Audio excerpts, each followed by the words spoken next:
Okay, we'll be getting, wait, great start. We'll be starting soon. I'm just getting a few last pieces together.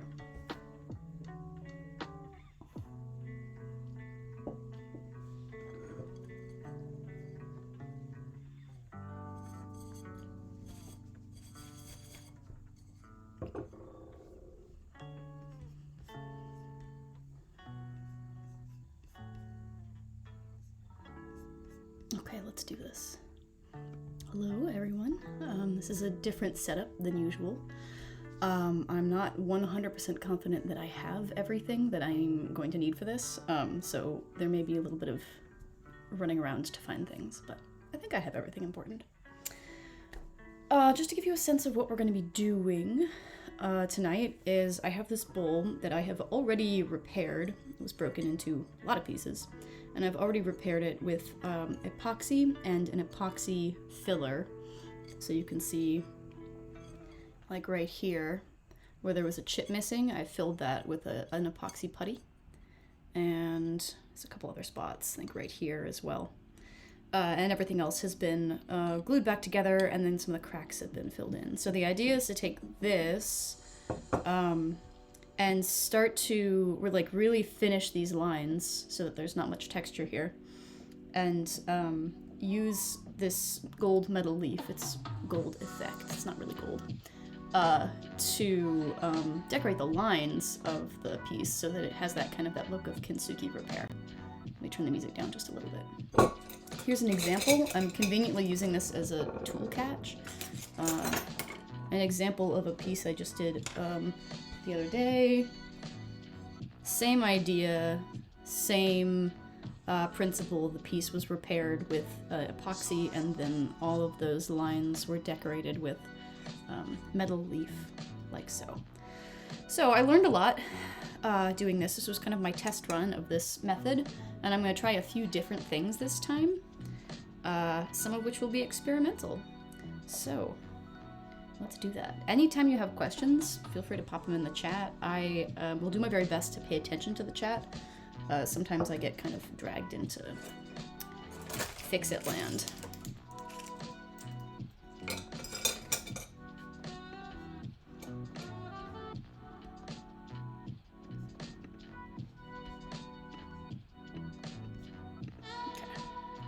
So the first thing I want to do here is just take the finishing work I've already done here a little bit further. I've already sanded this with, I think, like 360 grit, and I want to make sure it's just a little bit smoother than that, because something I discovered with my other test piece is that any texture on the epoxy really shows through the leaf. And I want that leaf to be as smooth and as flat as possible. That's how I get maximum shine out of it. So I'm going to take that epoxy down a little bit. And in doing so, I've realized I have sort of missing a piece of equipment. I need a little bowl of water to do my wet sanding. So hang tight and I'll be right back.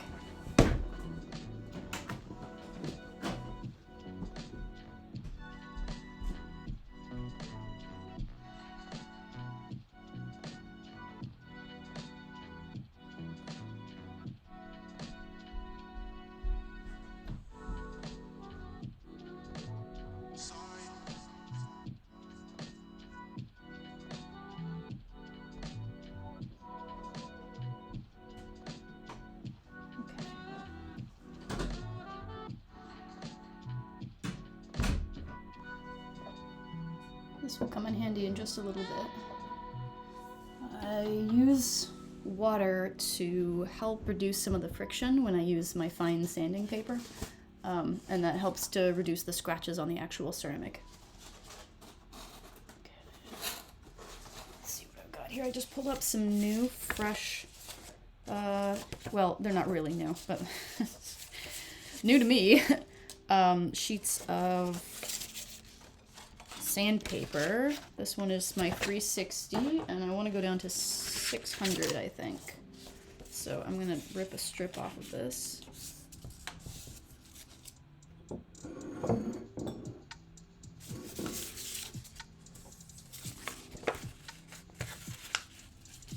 By the way, the process for this sort of work is sort of non-linear.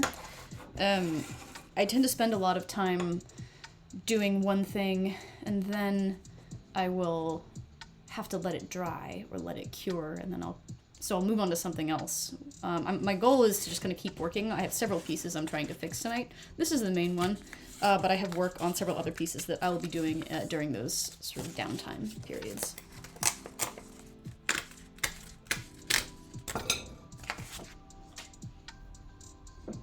Okay, so I'm gonna take a look at this really close and use a scalpel to determine if I have any little bits of, of epoxy resin somewhere that I don't want them to be, or if I don't have epoxy someplace that I do want it to be, which might be the case.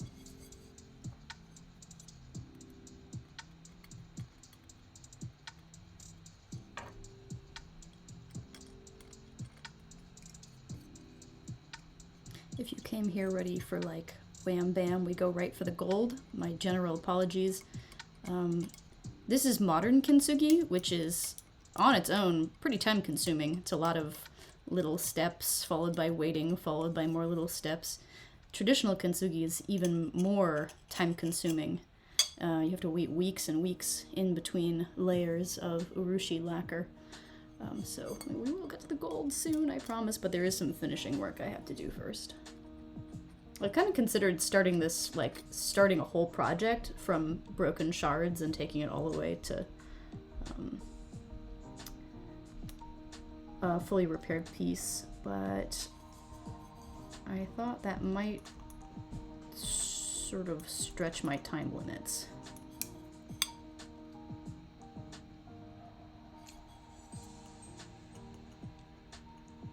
I just want all these little epoxy veins. You can't even see that. Oh, hey, welcome back, Gia. Thank you for joining tonight. And for joining the chat, too. So I'm just trying to make sure that all of these epoxy veins are relatively neat.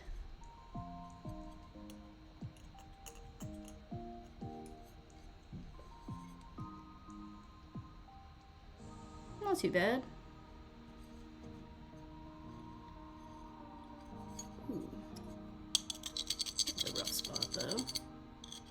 Let me know if I can adjust the camera at all, or if I'm, like, working off camera, like over here. Feel free to let me know if any of that's not ideal.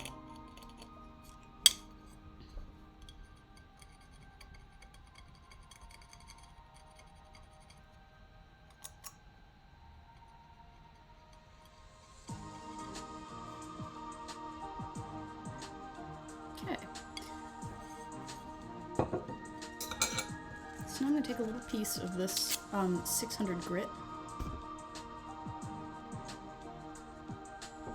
Gia says, I thought that was a bowl. Oh, a plate. Yes, it is a bowl. I mean, honestly, I think you could use it as a plate if you wanted to. I'm not going to be too picky about whether this is a bowl or a plate. If you ask me, a plate is just a bowl that has given up on life. So I'm putting a little bit of water here on the seam where I'm going to be using this fine grit sandpaper. And just sanding. This will help to smooth out that seam. Ideally, what I want is there to be basically no interruption, even though this plate, well, bowl, whatever it is, was broken once, and there's a little bit of unevenness in all those cracks. I want to try and sort of recreate the feeling of wholeness as much as possible, while still emphasizing the repair, the fact that it was broken at one point and has gone through a transformational life process.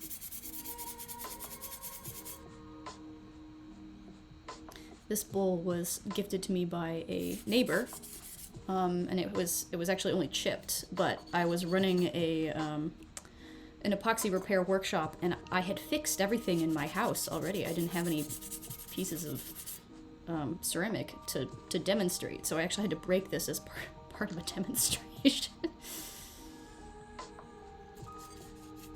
So sorry, fish plate. Okay.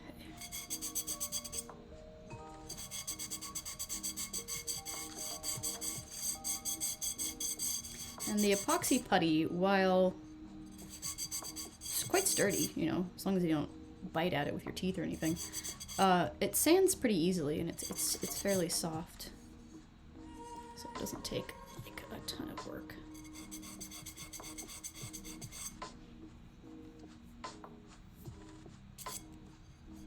Okay.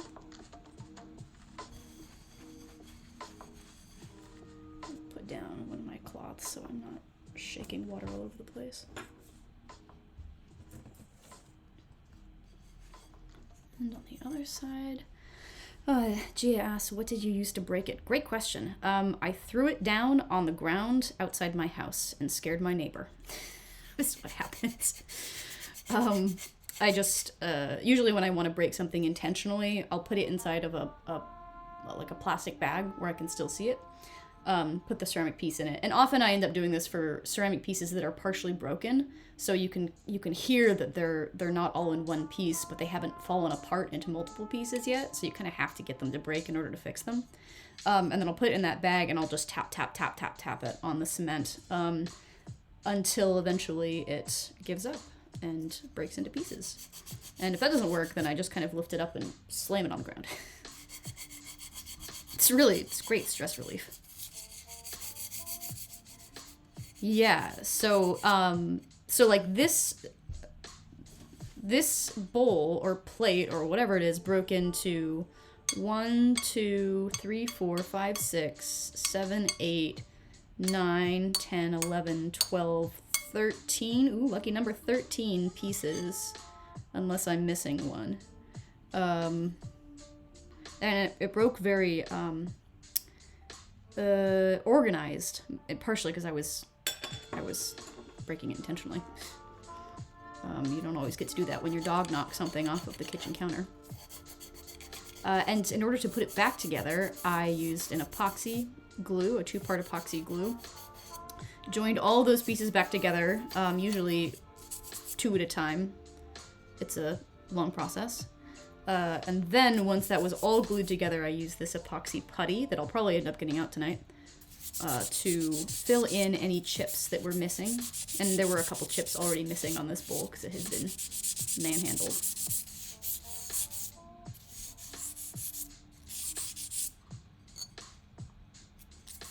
Yeah. Marlon Brando. Oh, hey! Oh my god! Michael! Wow! Welcome! Welcome to the chat. It's good to hear from you after years. By the way, I haven't finished it yet, so I haven't posted it, but I just painted a portrait of you, just so you know. I'll send it to you soon, once I finish it. What makes a good... Marlon Brando says, it's pretty fun you had to break it for demonstration purposes. What makes a good candidate for this kind of repair? Currently, you mean like what's a good candidate for something that you can break and then repair? Or like what kind of already broken item is good for this type of repair? Yeah, great question. It really depends on if you're doing it yourself, if you're taking it to a professional, and how much work you or they want to do. So a piece that's been shattered into 40 or 50 pieces, some of which are powder, might not be worth putting back together unless you really, really care about it. Gia says, damn, you got a stalker. Actually, Michael donated that picture for me for use in my class. It was full permission given. Just defending myself here. What was I saying?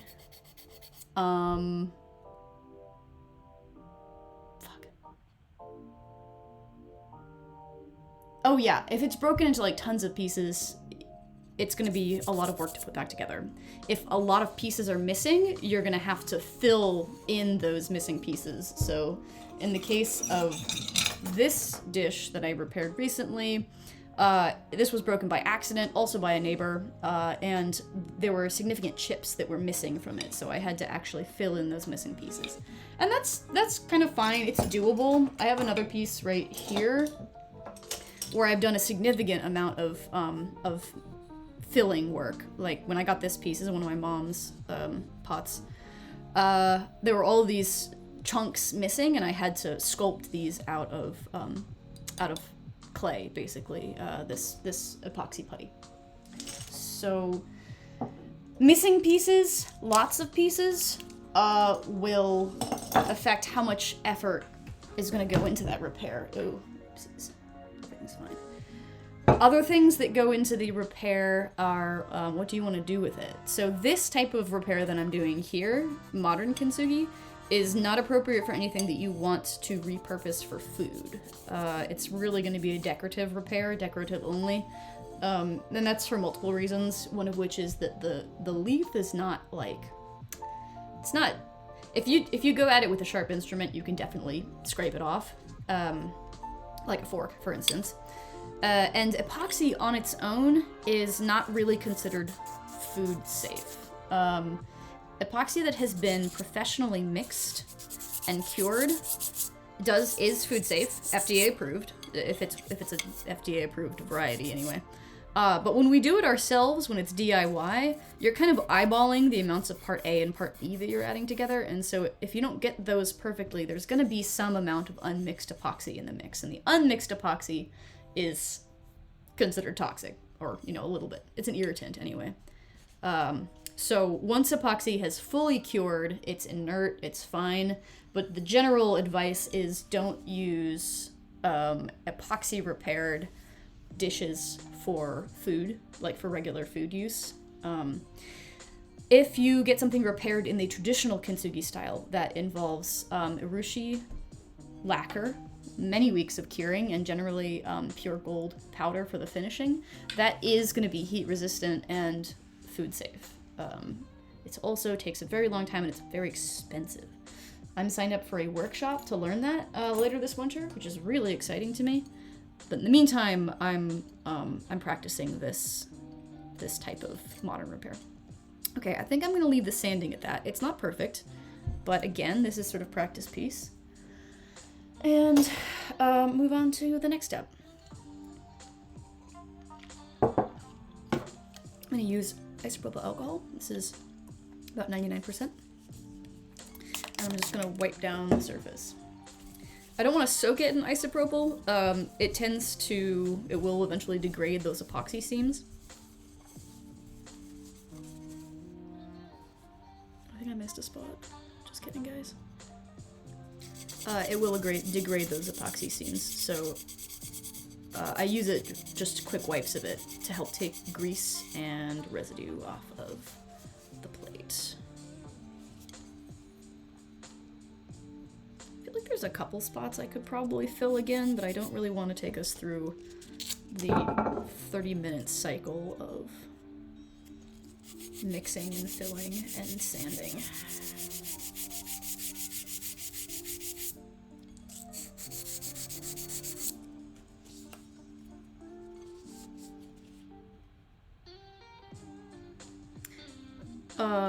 Michael, or Marlon Brando, a spectacular screen name, by the way. Do you have a piece in mind or something that you were thinking about getting repaired?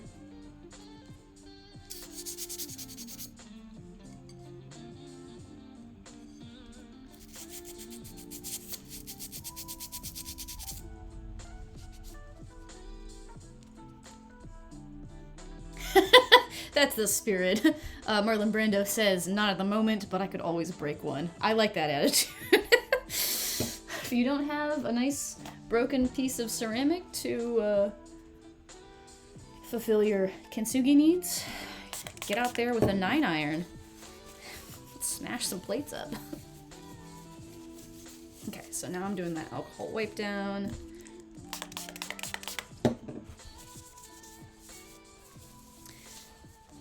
And the next thing is going to be to paint this stuff called sizing. I'm using this Speedball Metal Leaf Adhesive Size. I learned today it's called sizing because it comes from the same root as the word assiduous, like sticky. It basically means to stick something. And I don't know why they call it sizing instead of like glue.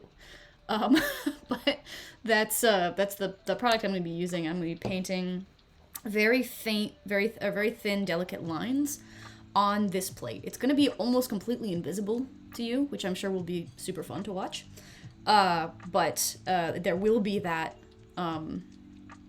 that residue. I'm going to do it sort of probably all one face first, and then I'll do the underside. So I'll do one face and I'll finish the process and leaf it, and then I'll turn it over and I'll do the other side. We have to let it dry for like 20 or 30 minutes after I paint that sizing on, and I'm going to walk us through. I'm going to finish doing some of the experimentation that I have been doing to try and simplify my leaf application process. Cool. Okay, that looks pretty good. This has all been yak shaving up until now. I have a tiny bottle of this size that I use in part because it's kind of easy to hang on to, and because I've tinted it with a little bit of a red pigment, and that helps me to see just a little bit better where it is.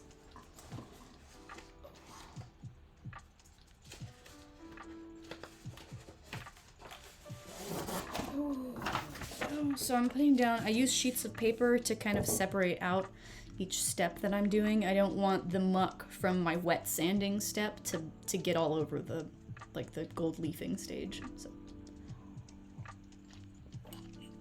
really important. I have a glass of mead here. I realize this makes me sound like my old alcoholic professor, but one of the best ways to steady your hands for like really super fine work is like half a glass of wine. So cheers.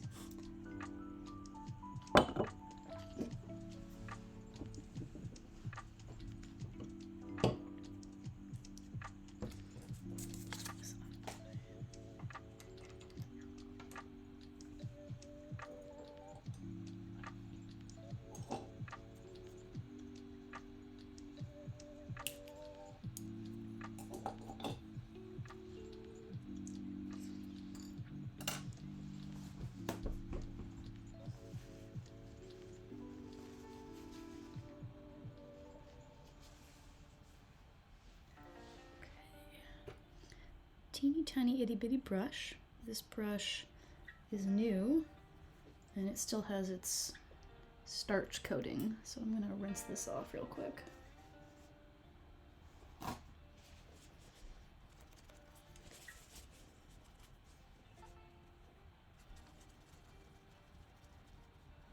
Okay. Here's my kind of pink sizing. I think I'm gonna prop this up on something, both so that you all can see it better and also, very importantly, so that I can see it better. So I'm gonna take this teapot. It's another project we will probably get to, or I'll do some work on tonight during one of those waiting periods. And I'm just gonna let this be my extra desk. There we go. Oh, that's perfect. It's a nice little seat.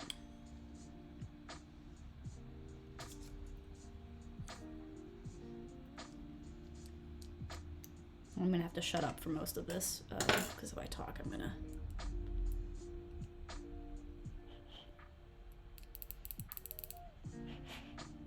Come on.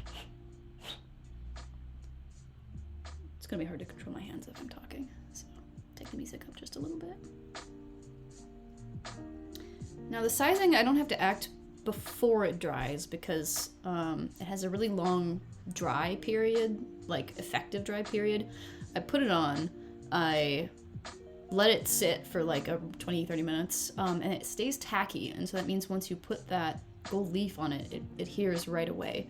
But it also means I don't have to like paint a line and then quickly stick something to it before it dries, which is great for me. Marlon Brando asks, how and where did I learn this modern process? Great question. I learned the basics of epoxy repair from my mom, who's a ceramic artist. Of course, you know, growing up, she broke stuff, I broke stuff. Some of her pieces are here, actually. And so I learned the basics of, like, putting ceramics back together that way. But I kind of upgraded last year when I took a workshop in modern Kintsugi, which is these epoxy-based, synthetic-based methods, from a local artisan called, whose name is Amy Joyce, who teaches Kintsugi and does the work herself. Really great teacher, great artisan, and she's the one who's teaching the workshop I'm signed up for the traditional Kintsugi workshop that I'm signed up for later. I usually start at a corner like this and then drag it in.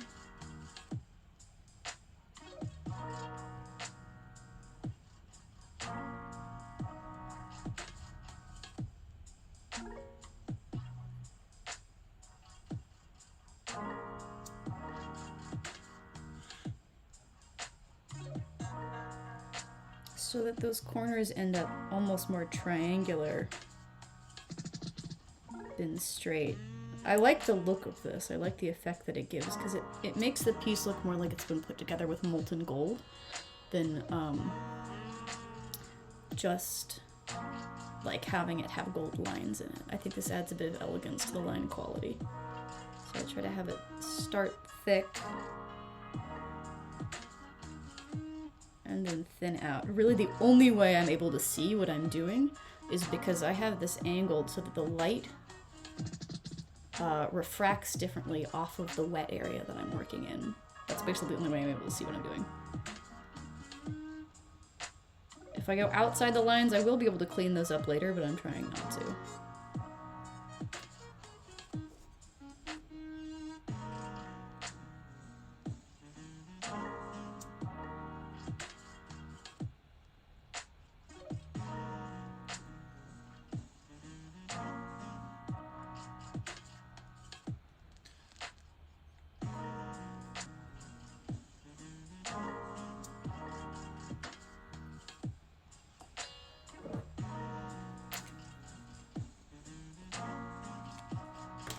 Those Sharpie dots are going to help me remember which lines I have painted.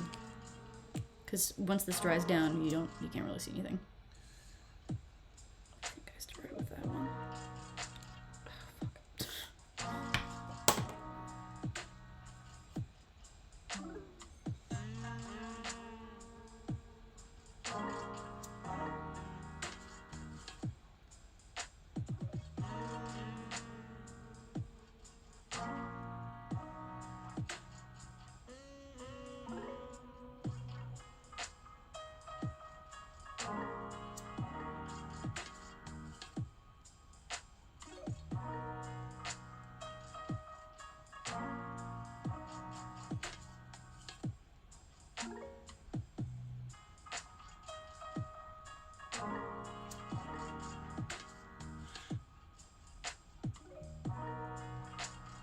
And I'll be real with you, this is going to be a little bit of a slow process. We are not going anywhere super fast.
lines on this side looks like.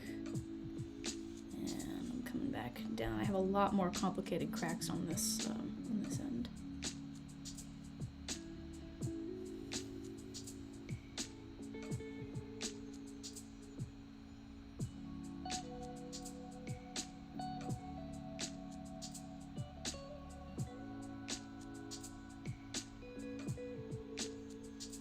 Really into how the pattern of how this broke.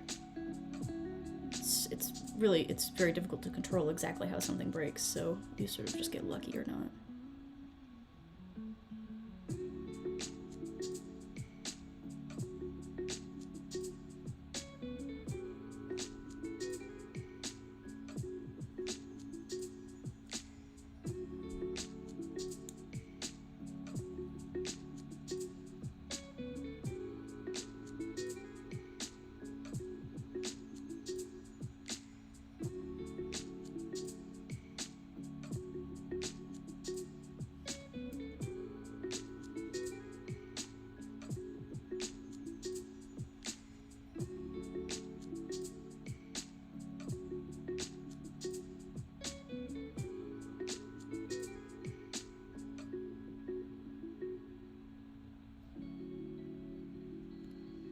Hardest part of this is getting the lines to stay thin and delicate while not really being able to see them. Love painting in the dark, basically.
As I paint more and more of this pool, it gets trickier and trickier to hold on to it without sticking my finger in any of the lines.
almost got this whole face covered.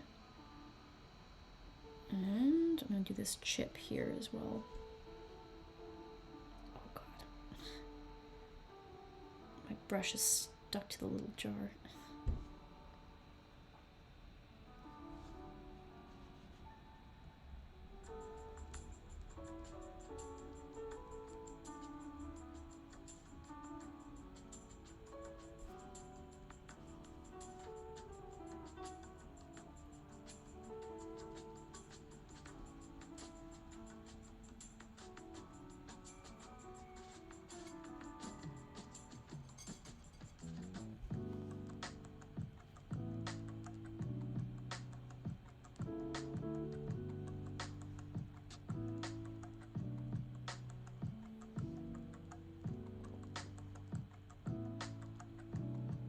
I may end up thinning some of these lines down a little bit once I apply the leaf, but we'll see. So I'm gonna set this off to the side. I have to let it dry for probably only another 15 or so minutes. Really, really fine lines do tend to dry faster if you're applying sizing over like a large piece of something and there's thicker areas, then generally you want to let it dry for the full 30 minutes, but I'm impatient, so we're gonna give it about 15 minutes.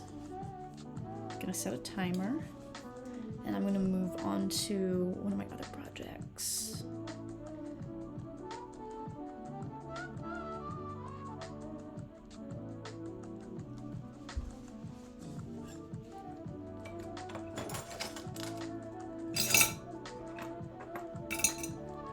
Just want to wash all the sizing off of that this little brush before I put it away.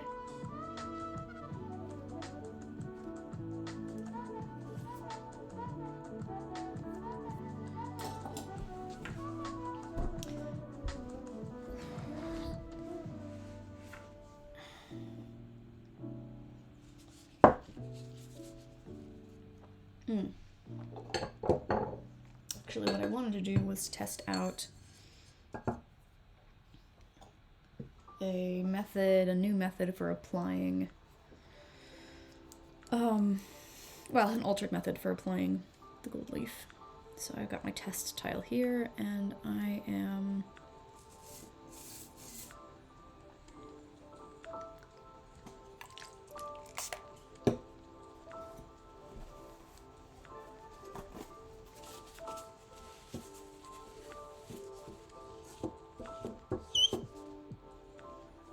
just gonna do a couple sample lines.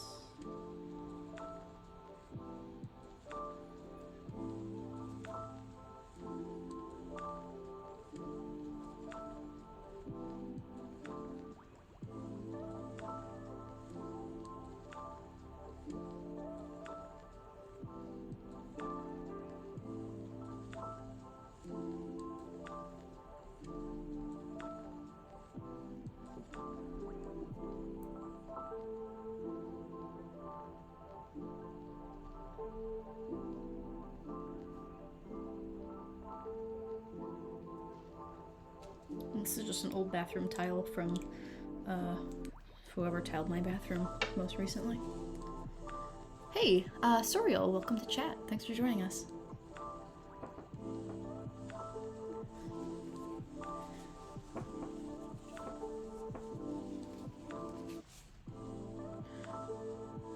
Just getting some of that sizing off of this brush so I don't have sticky brushes later on.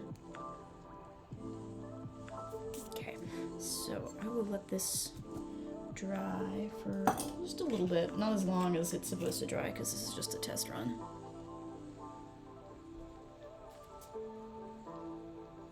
And I'm gonna see if I can sort of like load my gold leaf onto a substrate that I can apply it with.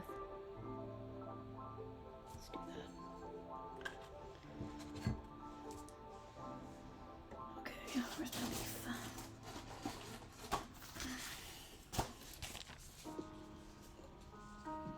Oh, Soriel found my channel on YouTube. Whoa. That's very exciting for me because I don't have a very big online presence, and specifically not with YouTube. But welcome, and that's actually really good to hear how you found me. I like YouTube a lot, but I haven't put a ton of effort into making content specifically for YouTube. So this is gold leaf, air quotes. It's an imitation gold, so it's really probably copper and aluminum, I think. But, you know, I love the way it looks. It's good stuff. It gets the job done. Looks like gold. The thing is, it is so fragile, so delicate. Like so. Like, if you breathe on it, it'll go someplace you don't want it to go. And it's very subject to static force. So I found while I was leafing this other one here that I would very carefully get my little piece of gold leaf right up to where it was supposed to be, and then it would kind of smack onto the plate because that static energy dragged it on to someplace I didn't really want it to be. So something that people will sometimes do with leaf is they will usually they buy it in a form where it's kind of already stuck to something, a substrate, and then you just put that onto your adhesive surface, and you can peel off the substrate and leaves this nice smooth piece of gold leaf. I didn't think ahead enough to like try and buy anything like that, so I'm out here with some bags that I'm going to cut up to see if I can accomplish something similar.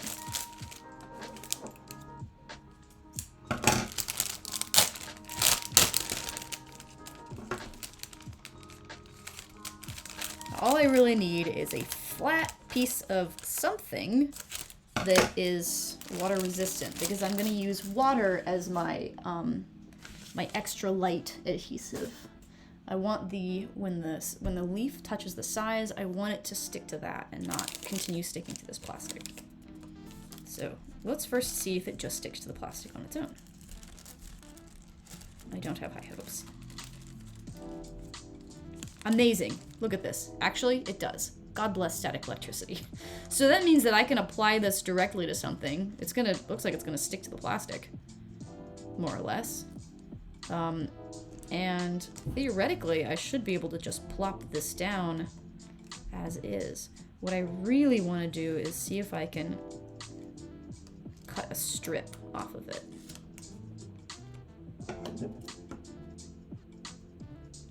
Ooh. Sort of. That's a bit destructive. Get off of that. I might need to use more delicate scissors. This is what I mean by gold leaf is difficult to work with. It sticks to everything that you don't want it to stick to, and sometimes the things that you do want it to stick to. Okay, so I'm gonna put this guy back here. Sticks to your fingers, sticks to your brush. When you breathe on it, it flies across the room. You know, just generally kind of a pain in the ass. Okay, so experiment 1 worked really well, and that was, will it stick to plastic on its own? Experiment 2, which was, can I cut it while it's on that plastic, did not go super well. Let's see if experiment 3, which is, can I use the plastic to transfer it to the size without it sticking to anything else, like my fingers? Let's see how that goes.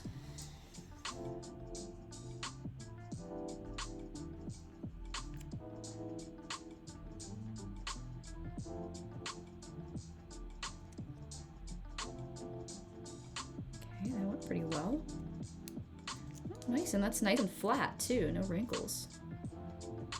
Okay, so this is the magic of gold leaf, is once it sticks to the size, it is gonna stay there. Unless you like scrape it off. So that means, usually I would give it a little bit of time to dry, but really what I can do is I can come in with my short fat brush here, and I'll kind of press it down a little bit, but then if I just brush at it like so, first it gets really ugly, kind of falls apart, it crinkles. And where is my... I did not bring myself a container to put my leaf bits in, that's fine. Where'd my brush go? Here we go. But now I can really just go at it, and all of the loose bits that aren't adhered with size underneath it will fall off. And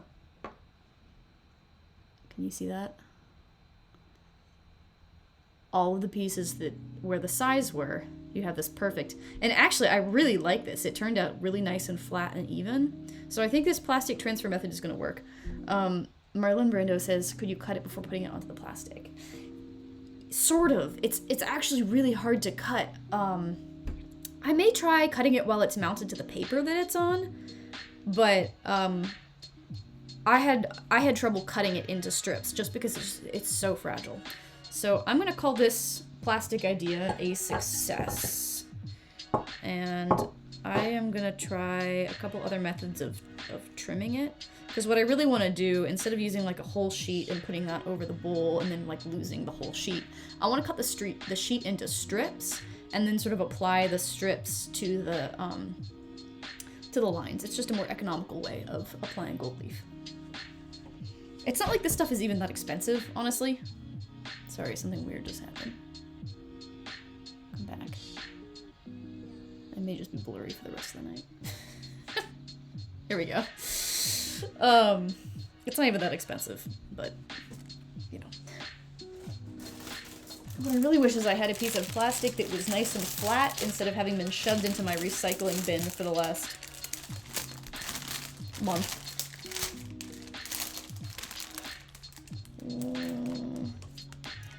And I think I'll be able to reuse this piece again and again.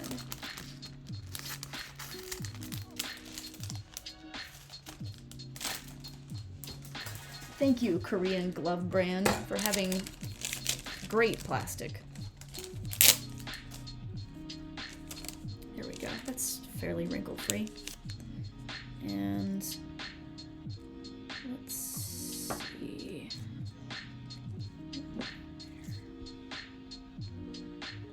One of the easiest ways to move leaf is take a brush. Wet the tip. Just pick it up like that. Tuck it into bed. And you too. Go back in there. And you also. So I'm saving some of these little trash pieces I will never actually end up using. But so I'm gonna go to this. Got some more crap here. So most of this booklet looks like this. Nice full sheets of leaf. But I don't want to disturb those until I have to. So for these experiments, I'm going to keep using my little trash pieces. So let's say if I have this on... I'm going to move these guys down one more.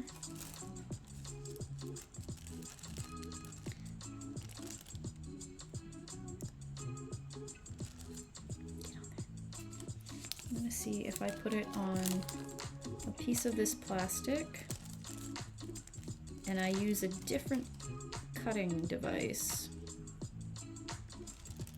if that helps. Actually, I think what I'm going to try is using water as that really light adhesive.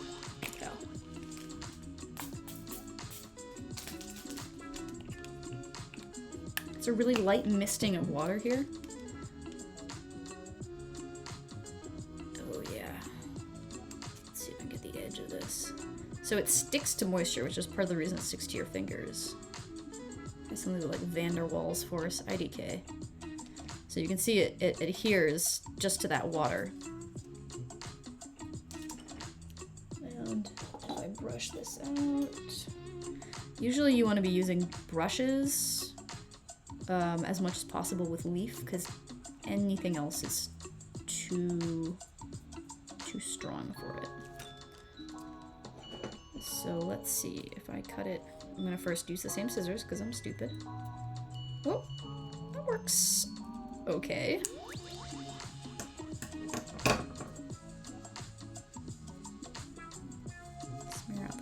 wrinkles. Can you guys even see what's going on here? Let me know if I need to zoom in more. I'm gonna grab... I'm actually gonna see if I can clean these a little bit. What I really need is a better pair of scissors. And yet, what would be slightly better is a pair of scissors that didn't have glue residue on them, really.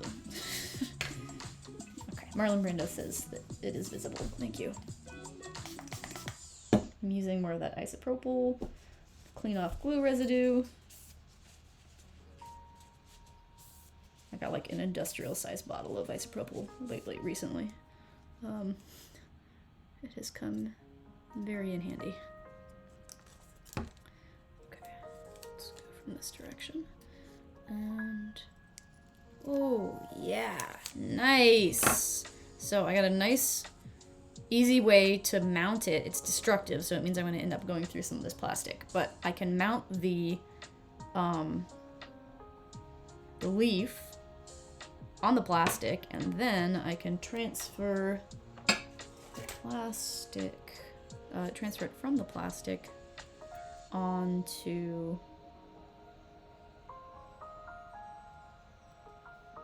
Oops. Something went wrong. I think that might have been a human error there.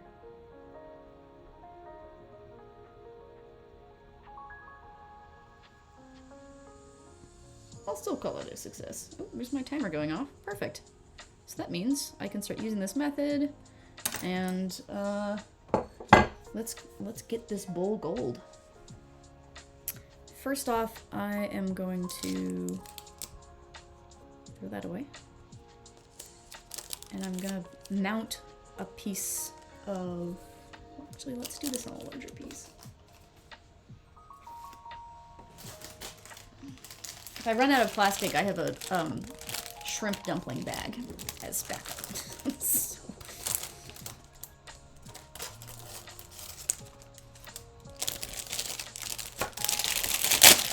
If I were going to do anything differently, it would be to use plastic that was flat.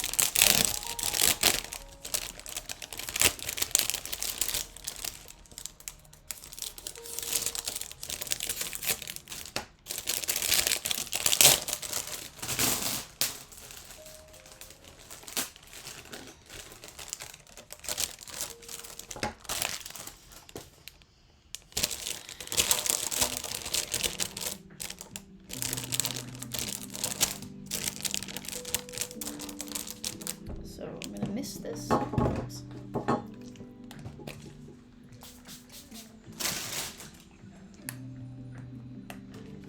And then let's see. I don't know, see if this even works, I guess. Getting a larger, so the larger the pieces, the harder it is to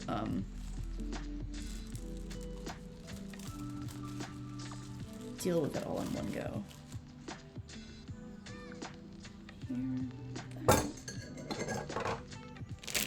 If I just put this down here, ooh, yep, you see the static force is just kind of yanking it up like that. Close that.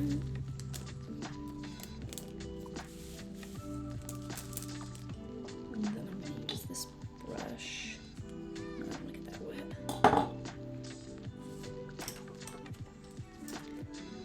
To smooth out some of these wrinkles. Again, because the flatter the leaf goes on, the shinier it is. So just smooth out all those little wrinkles.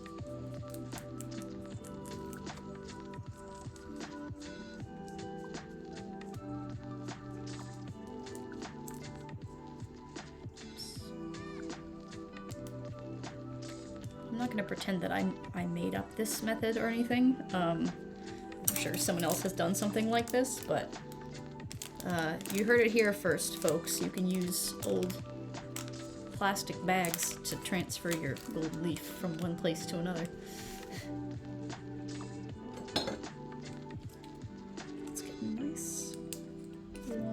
strip of this. And there's literally a product that is sold that lets you do this. Same thing. I just don't have any of it, so.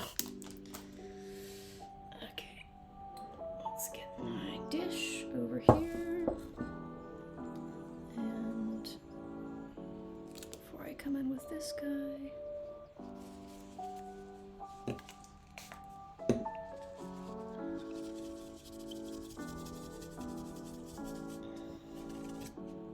Take up my Sharpie marks. Oh shit, I think I might have fucked up some of my sizing. Let's start on this side. And I'm gonna try to apply this. Hey, Pop Print Draws, welcome to the channel. Thanks for stopping by. We were just about to put some gold leaf onto this plate. Wish me luck.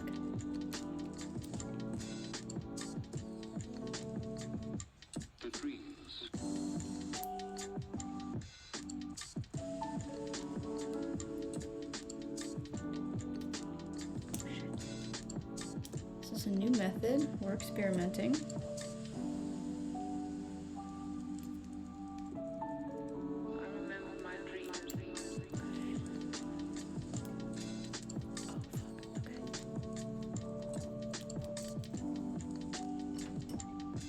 Definitely way more unwieldy working with a larger piece.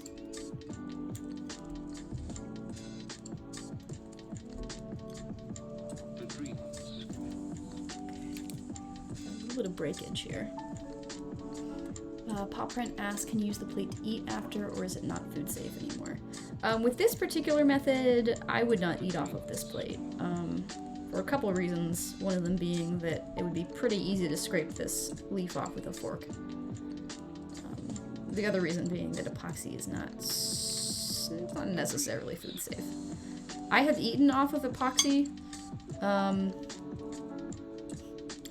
plates before, but my official recommendation is to not do that.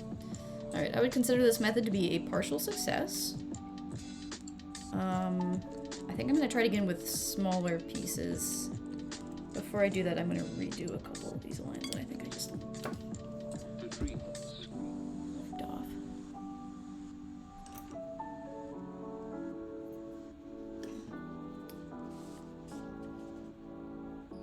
I can find my tiny bottle.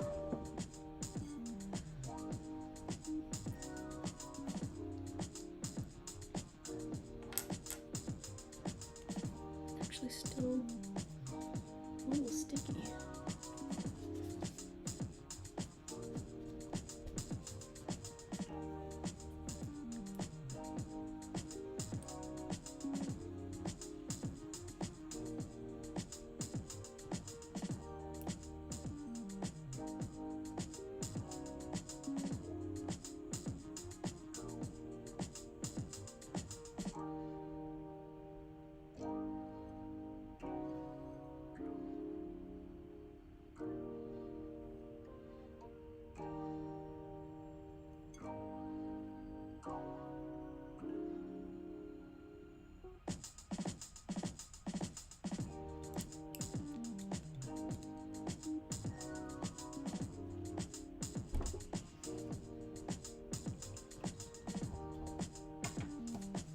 Is it possible to remove the leaf once it's stuck to the sizing? If I wanted to like really start over, I could use alcohol and I could like scrape it up and I could basically start fresh. But that would be that's really the only way. Once it touches that sizing, that particular piece of leaf is not going to go anywhere else. Its attachment to itself is much less than any attachments to the sizing. So I'm gonna do some of these lines here, and I think what I'm gonna do is to just... So this is a more traditional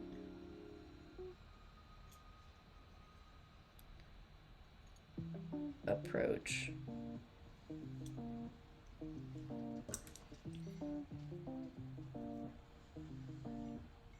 Which is just to use my other. Oh,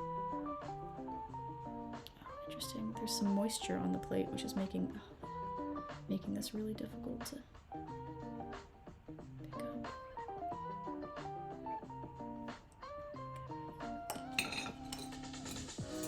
I generally recommend against using tweezers, because tweezers are just like way more intense than leaf needs, but sometimes tweezers are also what's gonna get the job done.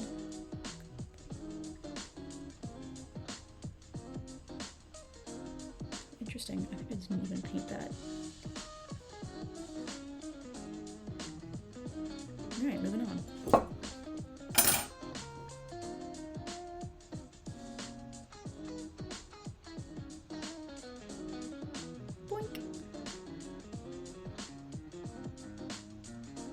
So my goal will be to get leaf covering all of my prepared surfaces. And then I'll use that brush and I'll wipe it off. What I want to avoid here is like little crinkly bits of leaf getting stuck to things rather than flat pieces of leaf. Because the crinkly bits are going to have less of that nice smooth shine.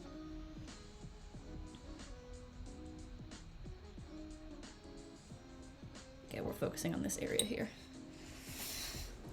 I've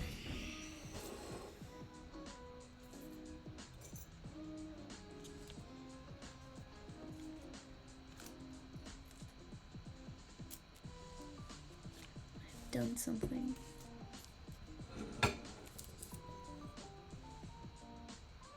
I have a whole other strip of leaf.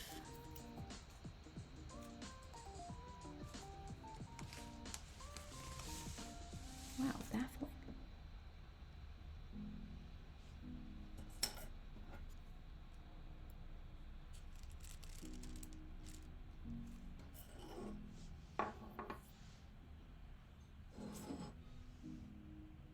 Okay, somewhere around here there's a piece of plastic that has gold leaf adhered to it, but God knows where it's gone.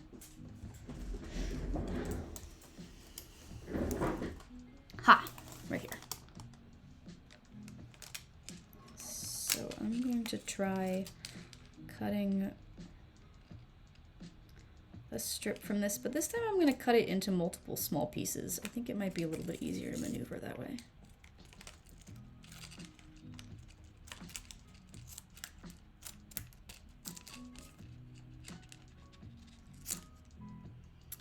Extra spawns, hey, welcome to the chat. Welcome to this channel of me fighting for my life against gold leaf, which is desperately trying to hide from me.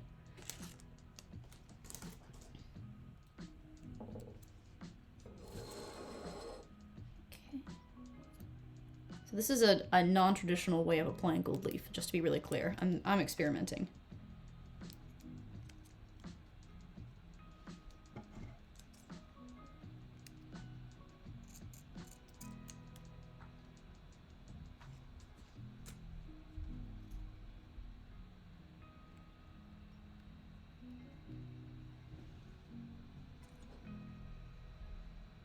Oh!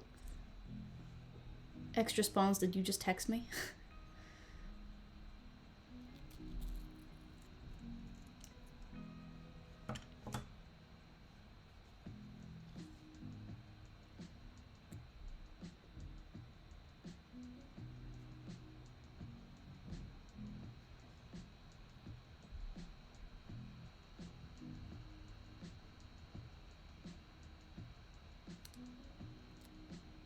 So I got my nice little piece of leaf, and I'm just gonna pop this right on there and hope it goes. Okay, pretty good, little wrinkly.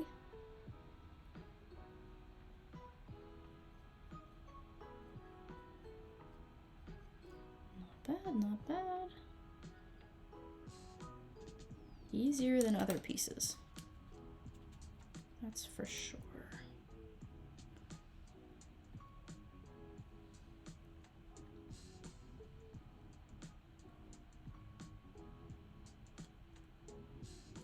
The problem with the plastic is it has so much more tensile strength.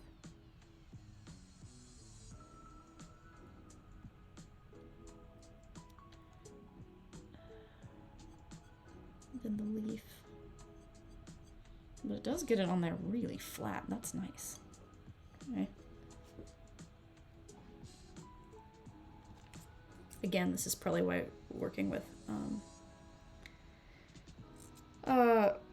like a flat piece of plastic would be way easier.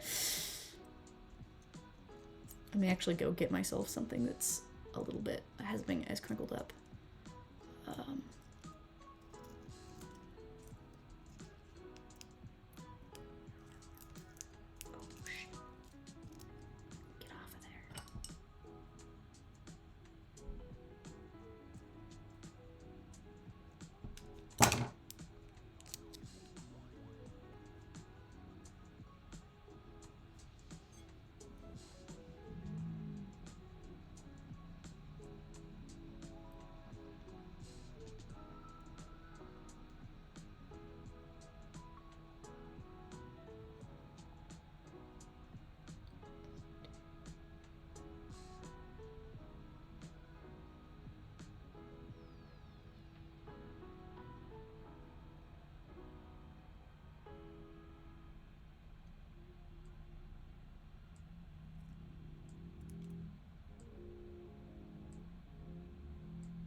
Okay. I think what I'm going to do is I'm going to use the plastic to cut the leaf, but then maybe take the leaf off of the plastic to apply it.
Okay, well that was the easiest way to cut a strip of leaf that I have so far experienced, so it might just be the name of the game.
just cut it while it's on its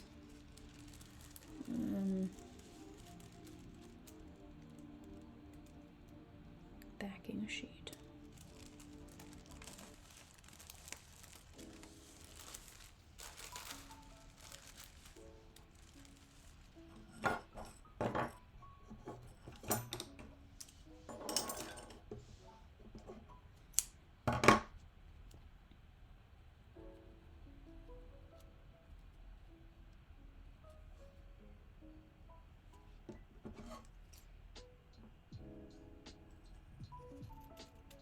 It's not bad.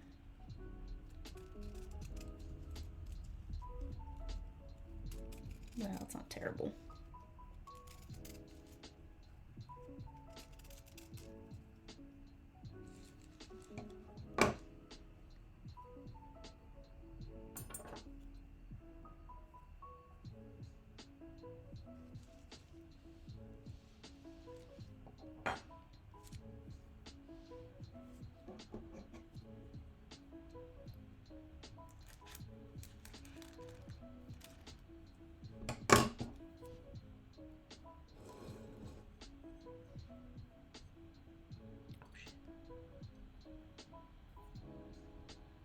My sizing is starting to get a little bit too dry though. Probably shouldn't have given it so much time.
Just gonna say, big craft scissors, not really the best tool for cutting gold leaf. In case you're following along at home.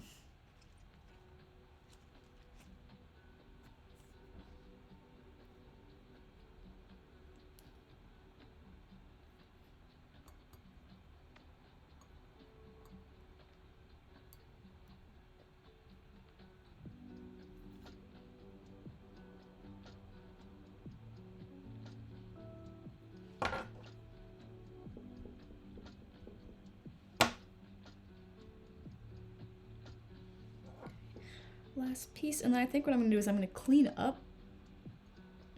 I'll do this bit, and then I might clean up some of the sizing that's kind of on its way out on other parts of this plate, and then redo that.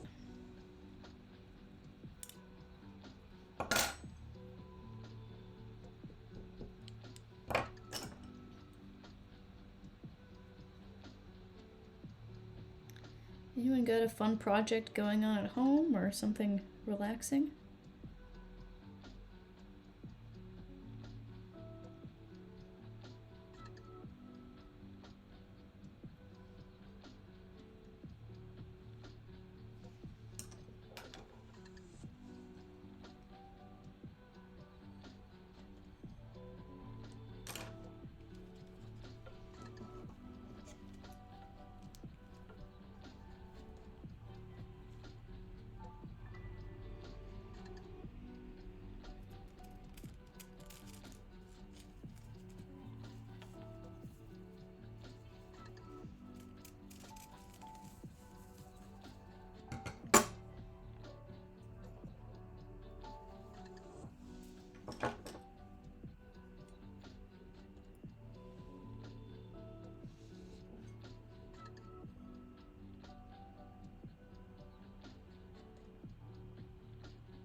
Marlon Brando says working on scheduling DJs for a weekend-long swing dance event. Nice.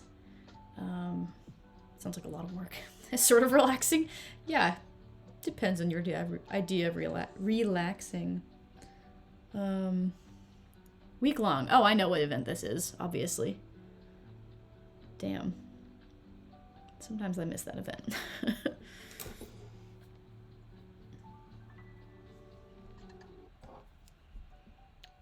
I didn't realize you were DJ scheduler for them. How long have you been doing that? Co-working. Nice. I'm always stoked to hear that people are co-working with me. It's like main goal for this stream. Be chill.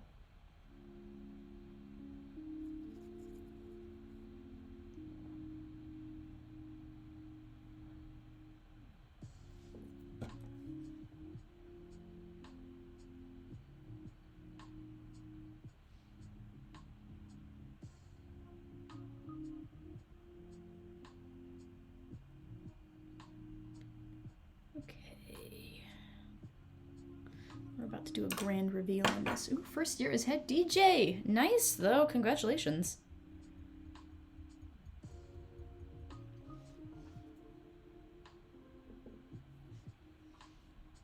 That's weird.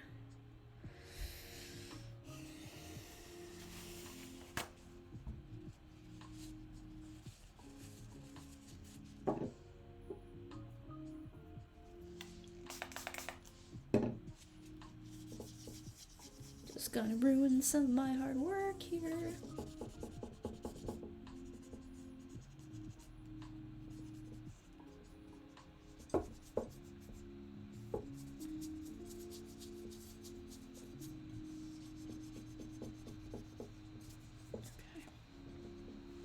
Oh, this is the really fun part.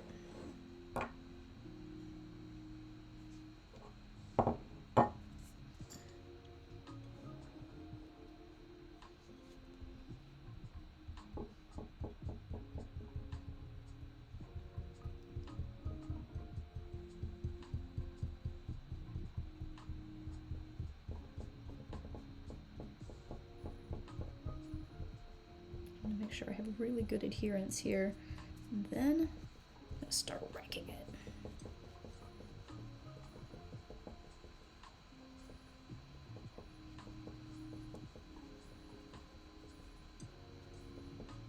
Let me get this over here so you guys can really see what's going on. This is actually the fun part.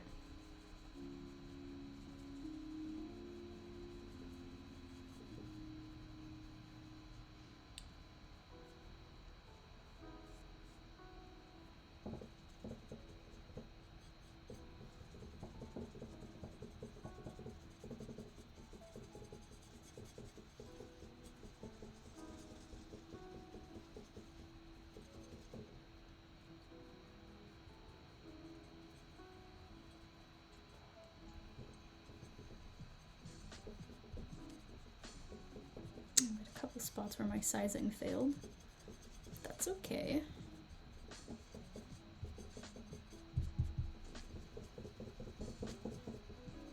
So I basically just want to keep going at this until I don't have ragged edges anymore.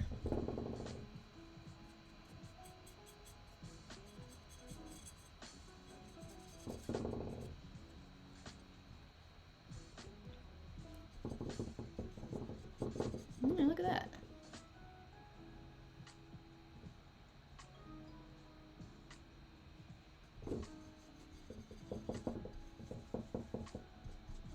I lost a little piece right there, but I can always go in and do that bit over. And I'm assuming that's because maybe the sizing got too dry. Hard to say. I'm still pretty new to working with leaf like this, so your guess may be as good as mine. Okay. Now I have everything covered in gold leaf.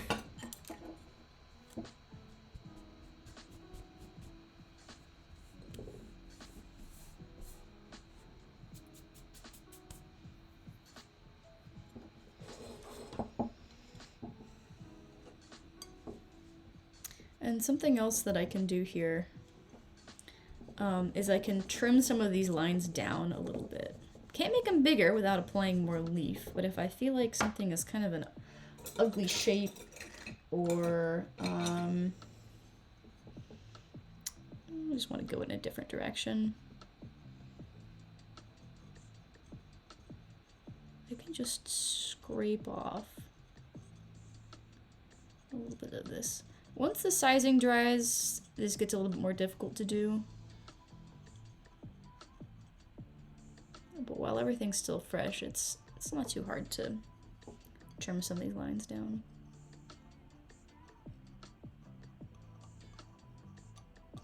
I don't want the lines to be too perfect. There's a sense of sort of organic fluidness that I think should come with this sort of repair work, Kintsugi repair work. But still, sometimes a line just is, you know, it's not heading in the right direction.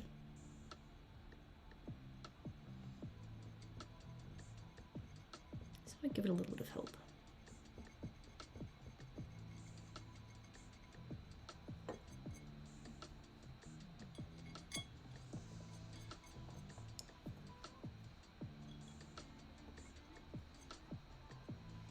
Yeah, not too bad. Okay, so I'll leave these parts alone for now. And I'm going to come back and do this.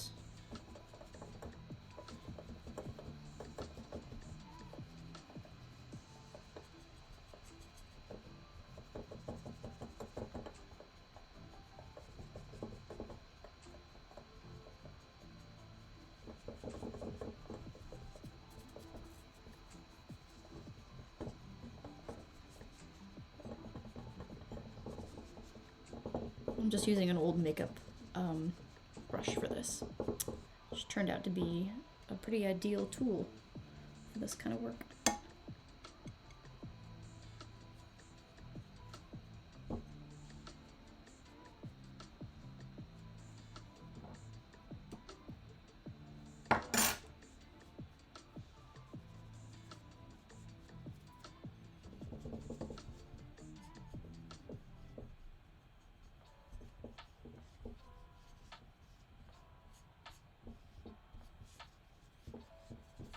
Love how the quality of this line turned out. It's a little chunky, but here we go.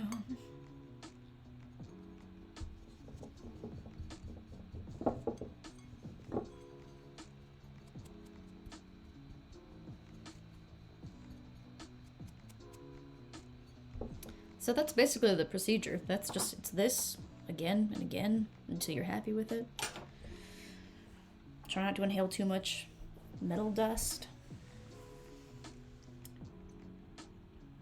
I'm gonna keep working for at least another hour, I think. But I don't want to end up staying up too late. I have a bad tendency to get started on a project. I mean, and this is basically just like a fancy jigsaw puzzle. And I'll get started on it and then it'll be like 2 a.m. before I know what's happening. I'm sure no one here has ever had that experience before.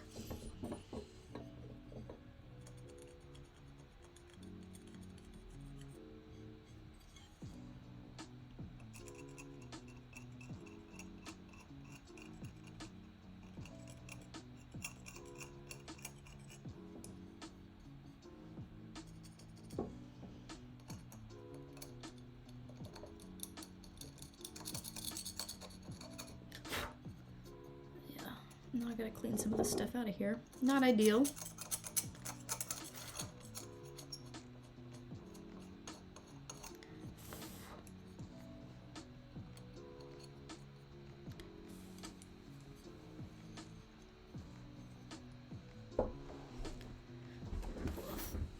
Alrighty.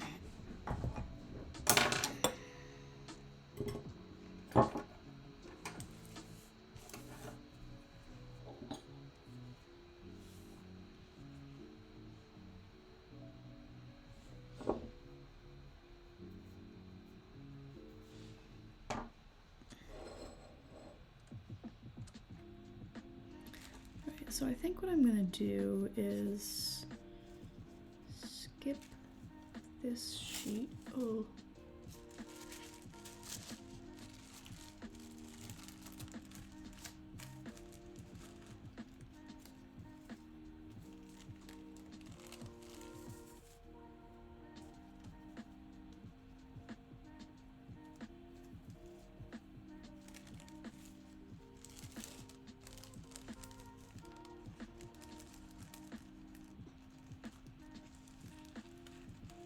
And I'm gonna cut a bunch of strips for myself.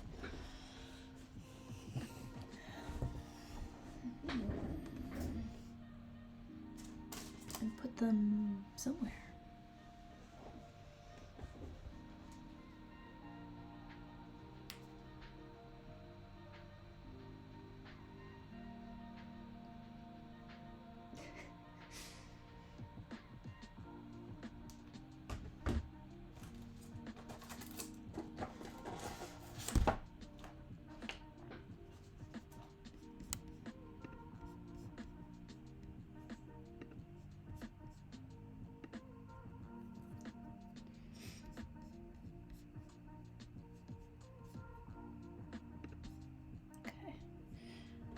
Okay, so I just checked my text message.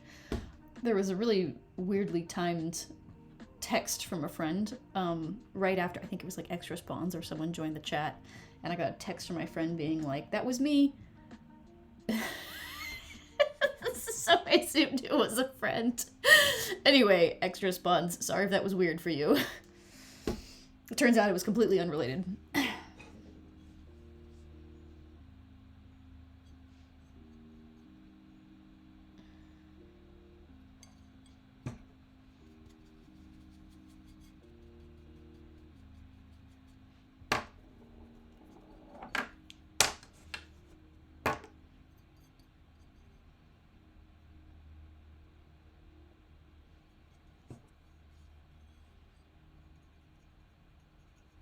Would certainly not be my weirdest or most confounding social interaction of the last 24 hours.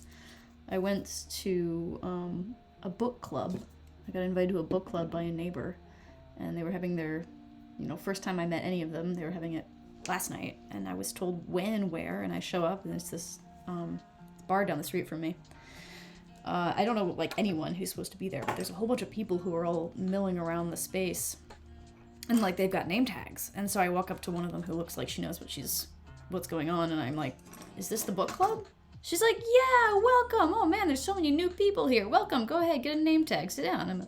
So, I do exactly as instructed, totally overwhelmed by the humanity in the room. And I sit down. Oh, actually, the best part of this was I said, is this the book club? I don't even know what the name is. And she says something that I think is Girls Make Out. I'm like, okay. I had no idea what kind of book club I walked into, but I'm here. Let's go. So I think I'm in this book club called Girls Make Out. And I sit down at a table and I start talking to some of the other people there. And I'm like, this is the book club, right? And they say, beer club. This is the beer club. Girls pint out. So anyway, last night I accidentally almost joined a beer club that I thought was named Girls Make Out. And that's it. I did find the book club eventually, but I'm gonna chalk that up to sort of your standard confusing social interaction.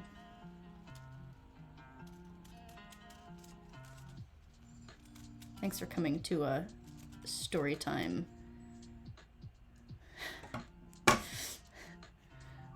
Story time with Gold Leaf. Yes. Yeah, now I could start a book club that's called Girls Make Out or something like that. I don't think the book club... I did find the book club. I don't think it has a name. No one tried to make out with me, thankfully. The book club was actually really fun. We are now reading a new book called American Fire. I just started it today. It's about... it's like a piece of journalism, nonfiction, about a string of arsons in somewhere in Virginia, some years ago. Actually, really cool stuff. I've not given myself a place to put the sheets that I'm cutting. So give me just a minute.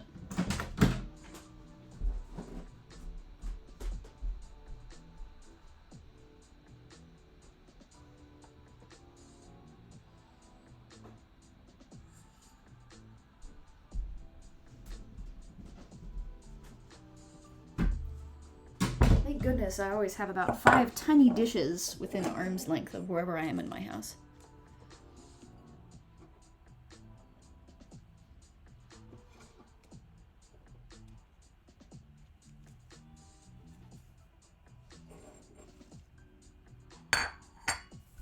No!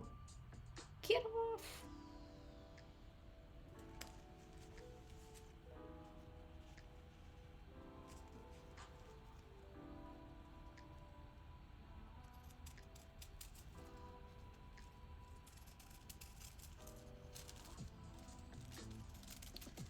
Alright, I would say this is working fairly well, at least for cutting strips of leaf. So I'm going to set aside the plastic method, as cool as it was, until I get a hold of some like really flat plastic. I think that's probably what I need to make that work perfectly.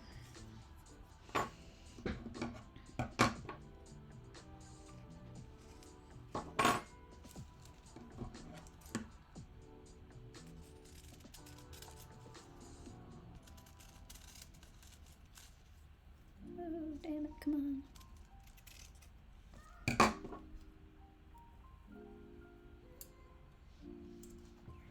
Put that away.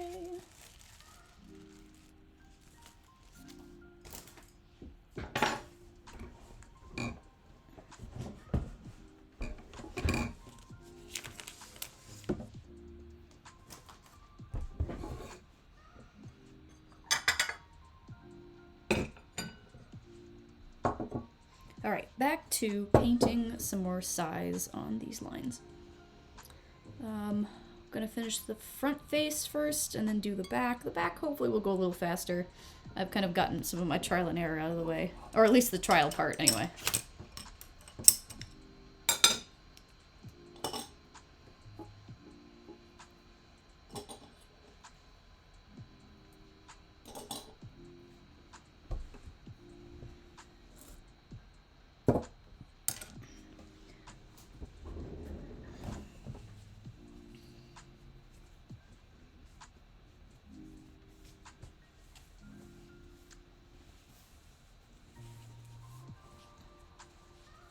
First, it's sweater time.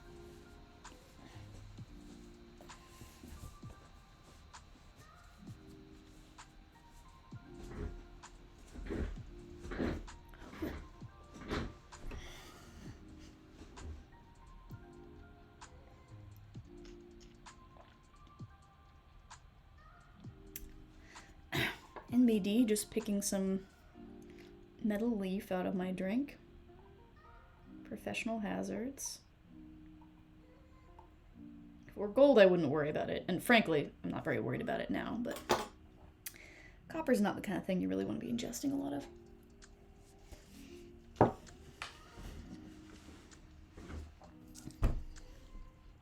right.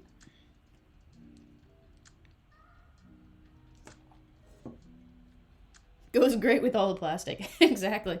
People ask me, like, are you afraid of working with epoxy because of the fumes or, like, the toxicity? It's not really that toxic. I'm out here snorting microplastics every day, so I'm gonna die one way or another.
Lucky Jade Sana, hey, welcome to the channel. Yes, this craft is fun, as long as you're not drinking too much of the metal leaf in your wine. So, yeah, I'm having a great time. You doing anything fun tonight? Open question to everyone in chat, actually.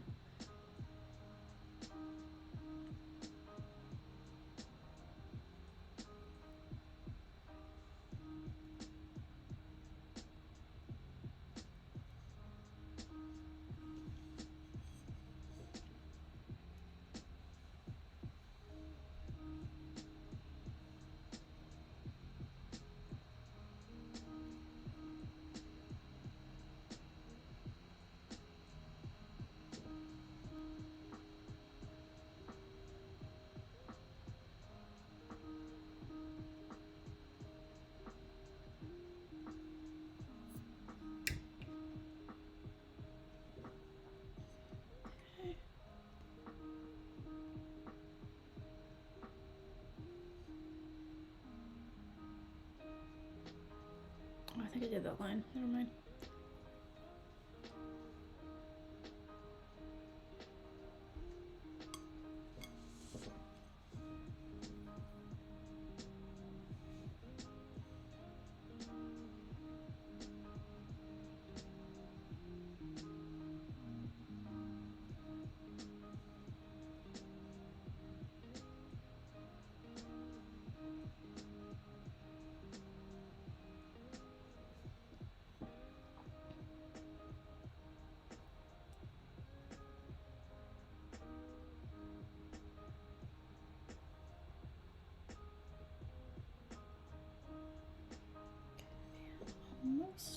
Almost. Oh, I forgot about this bit.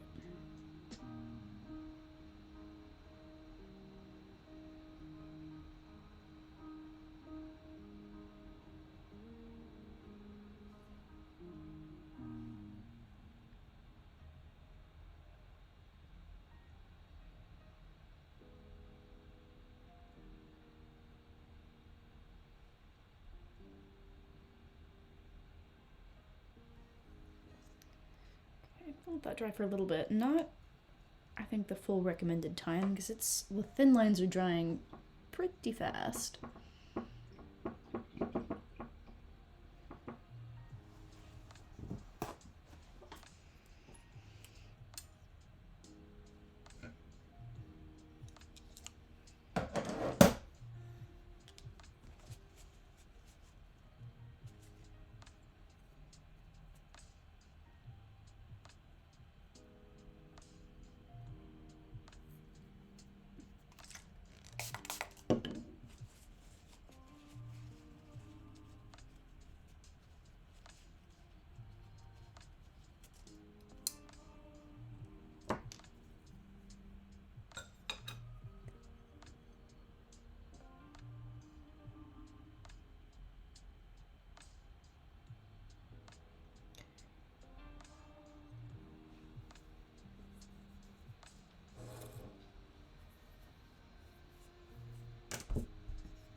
nice and smooth? Mostly.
Stuff is not easy to manipulate.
I think I got all the missing bits, more or less. Nope, right here.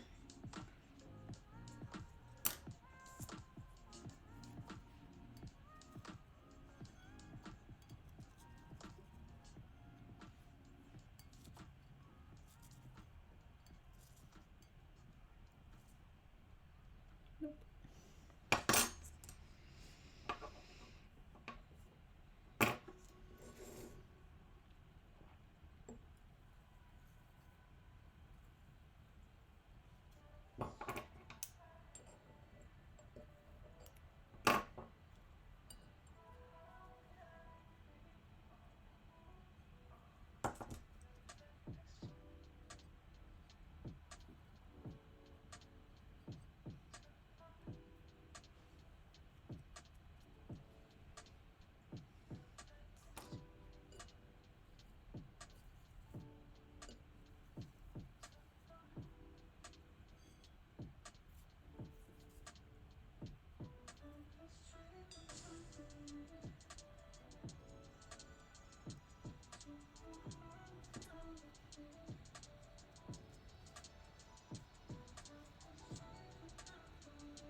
forgot to start dusting off the excess. So if that's something you want to watch, now's a great time to do it.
That spot turned out nice.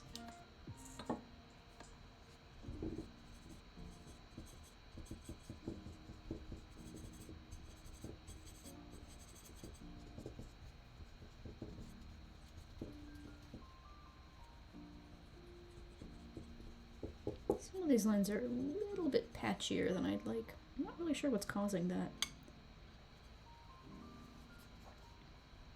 But it's a pretty small detail.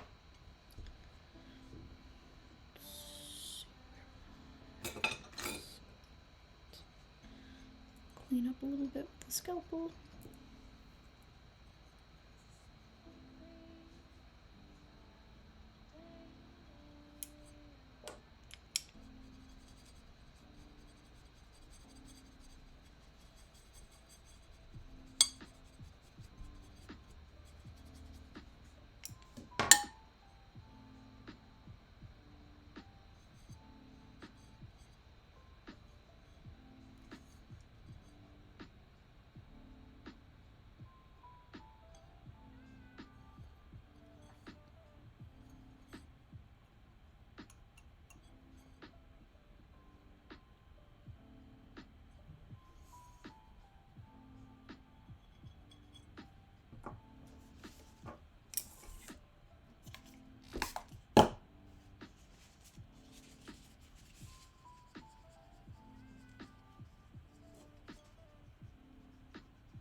it's time to switch to the other side.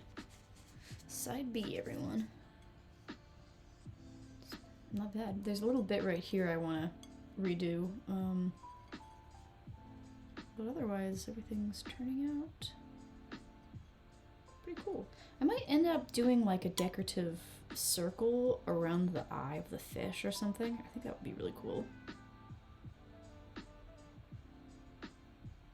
We'll see if I get to that tonight. Maybe I'll do that right now, actually.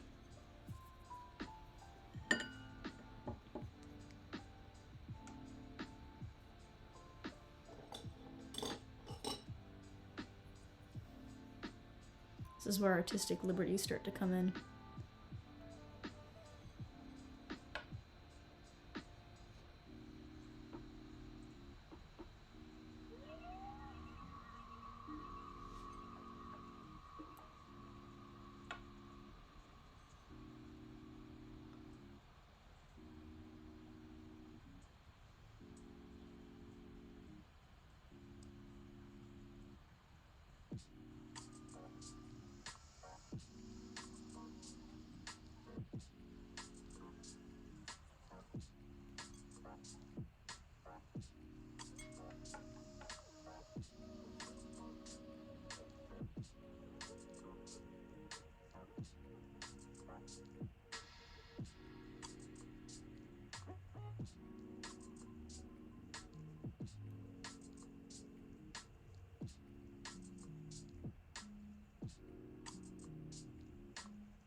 Basically like painting in invisible ink, and you don't find out until later whether what you did makes sense or not.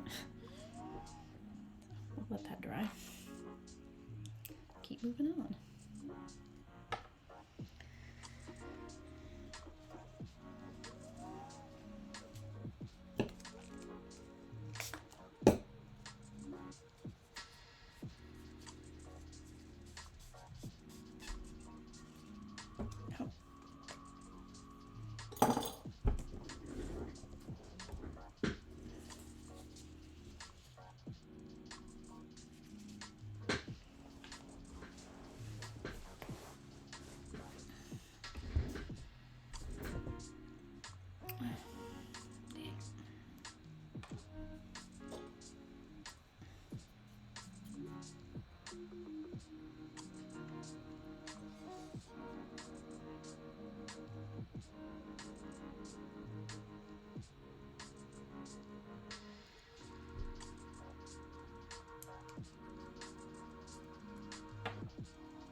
Side B.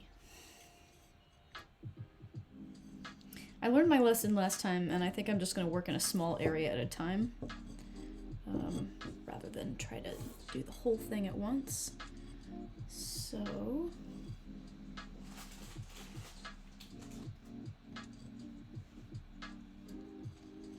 just going to prop this guy up right there. Let me know if y'all need a different angle.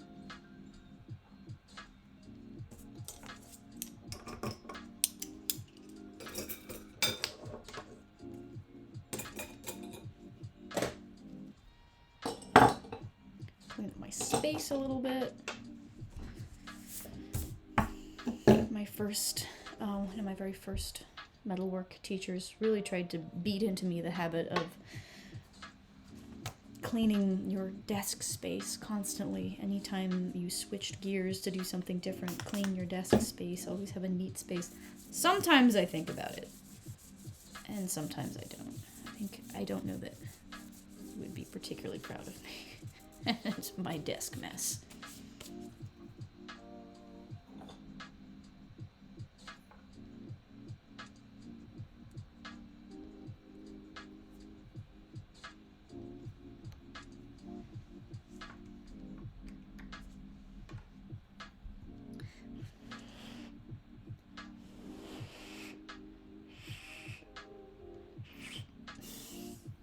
Delicious.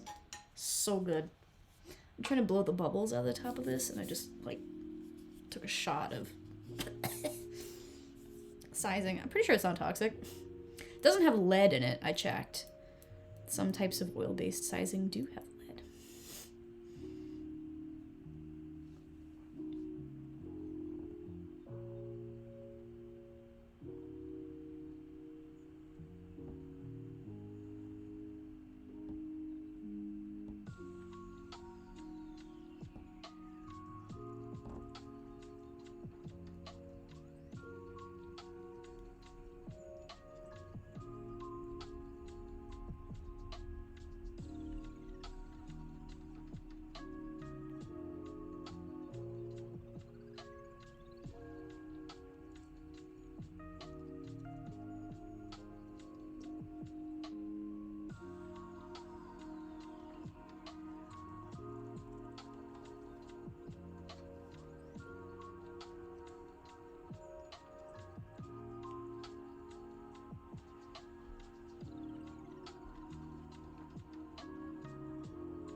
If you've joined since the last time I was explaining what I'm doing here, I'm painting an adhesive called sizing very, very carefully onto all these cracks that I have repaired.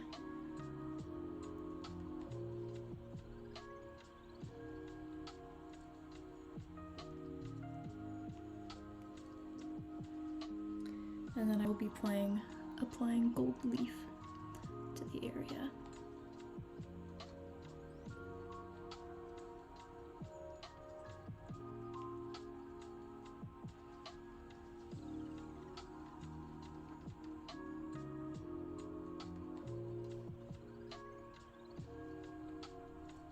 And if everything goes right, the gold leaf will stick to the sizing. And if everything goes wrong, who knows what might happen.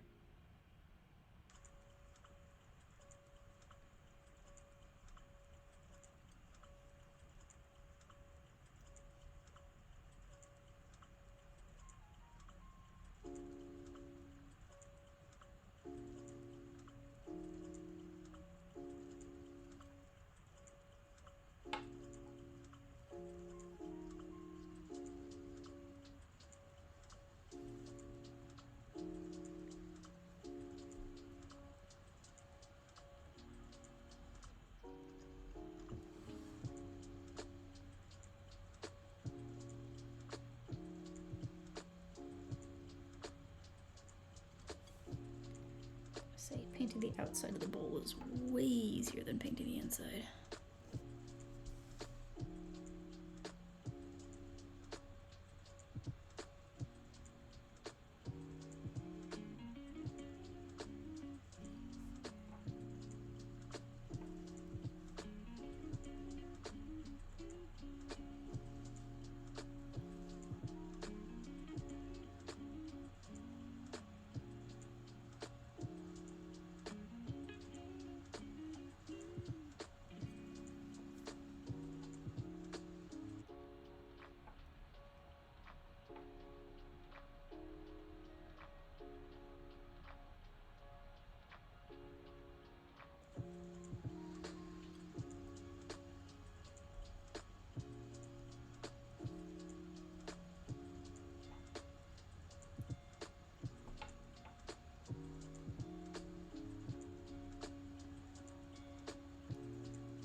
I got this whole area painted.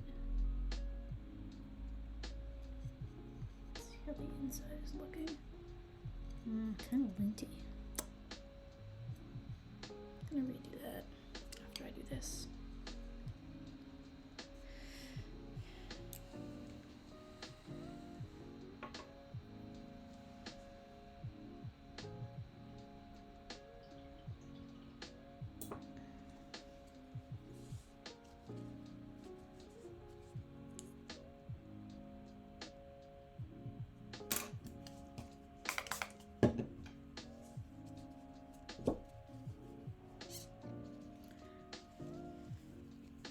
Let the sizing dry for a little bit. And so what am I gonna do? Maybe I can do the other side of this while that dries. Ugh.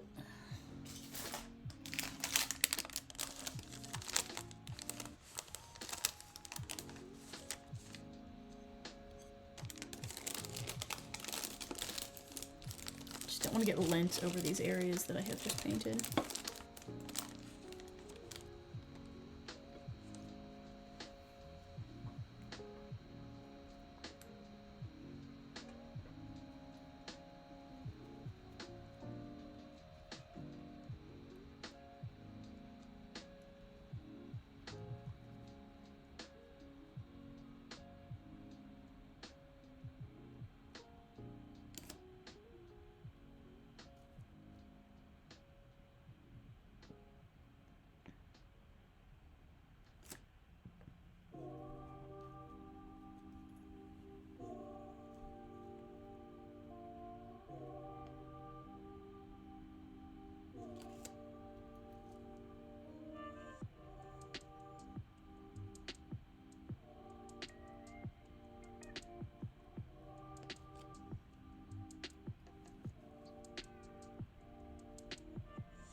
Last piece on this end.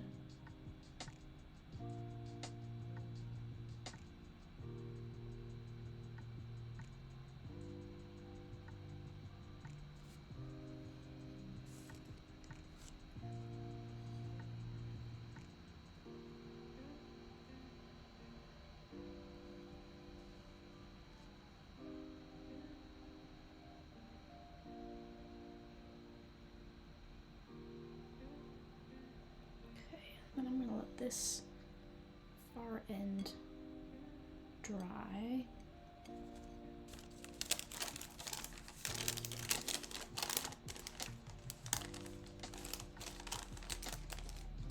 And leaf this end. Maybe.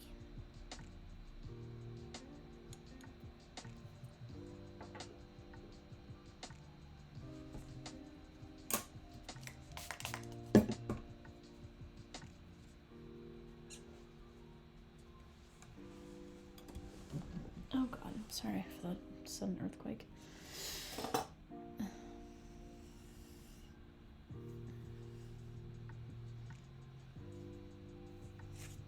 I need to cut some more slices of gold leaf soon, I think.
Two lines down.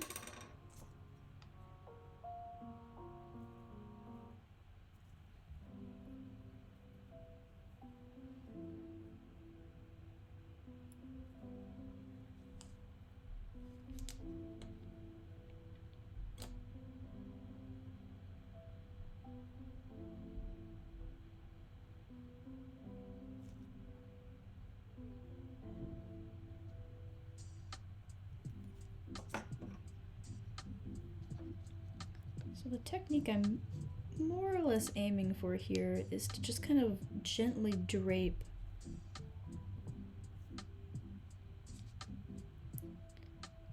this piece of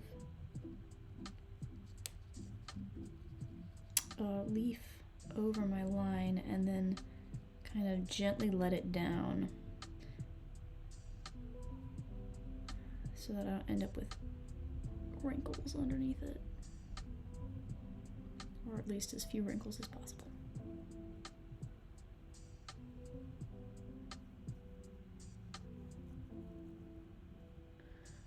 The downsides of this imitation gold leaf, well, it's great. Otherwise, it looks super cool. It looks very golden. And it's cheap. Is that it has no stretch. Unlike real gold, which will actually stretch just a little bit. This stuff will tear if it sticks to too high areas and then you try to push it down in between, it'll just rip.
flakes here and there to fill in some of the gaps. So I'm gonna have to cut a few more strips of leaf. So let's shift this to the side.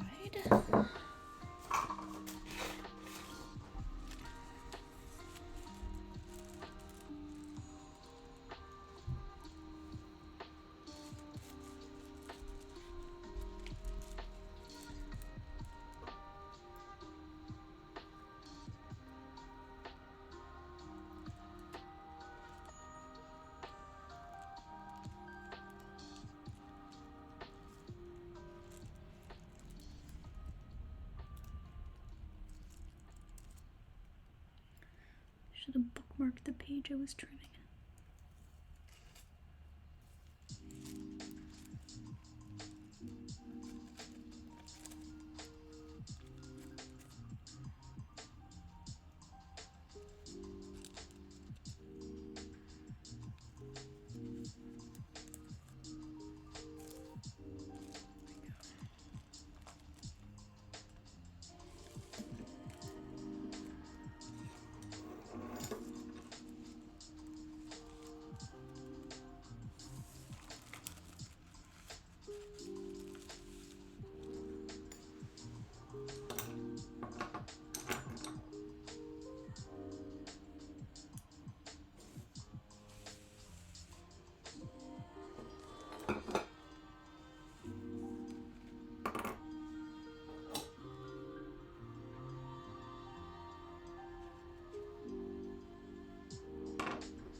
Working with leaf really sometimes feels like trying to do, to cook yourself dinner, but you have giant hams for hands.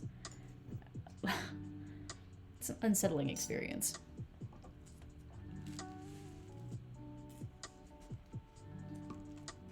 Which I guess is where the term ham-handed came from, maybe. It's very evocative.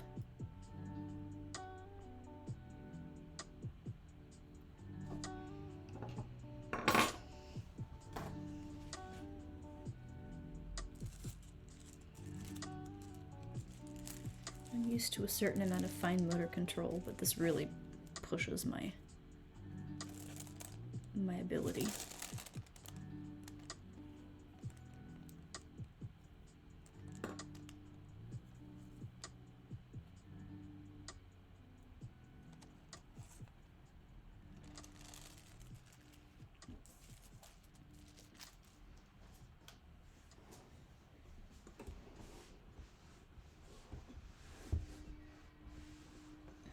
To it. Let's go.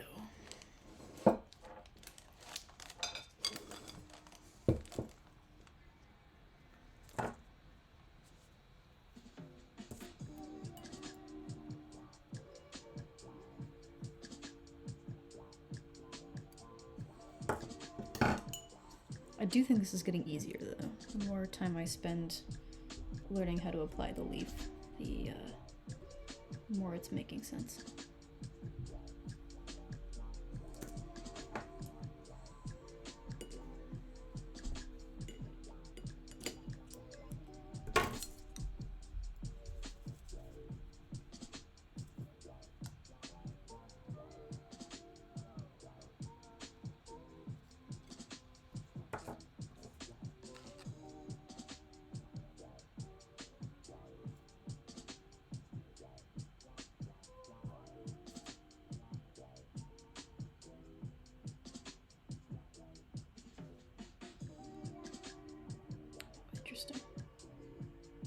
Either I forgot to size one of those lines or the size is dried or something.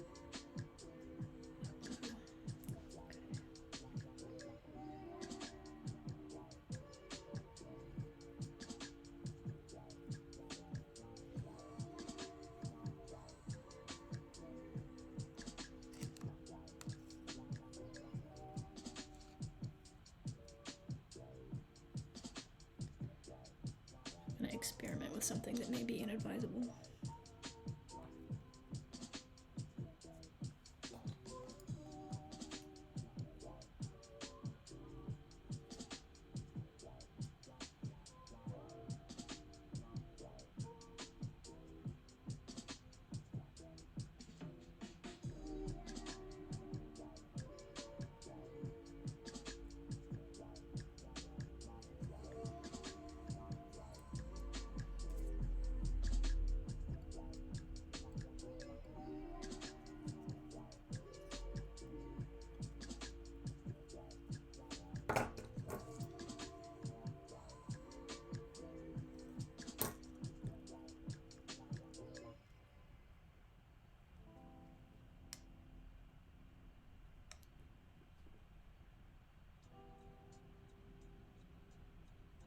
Okay, well, if it doesn't work, worst case scenario, I'm gonna scrape it off.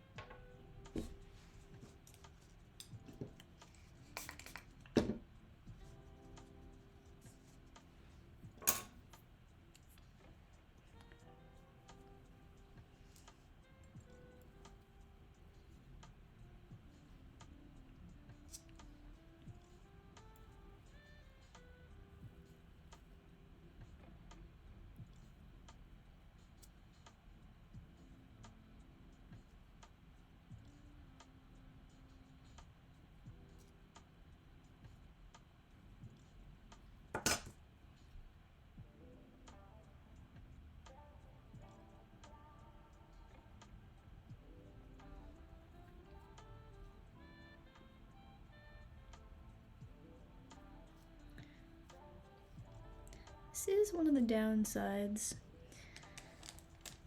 of doing the bottom of the bowl second, is that often you will have gotten better by the time you get to it. And so the bottom of the bowl will look nicer than the top. Oh well.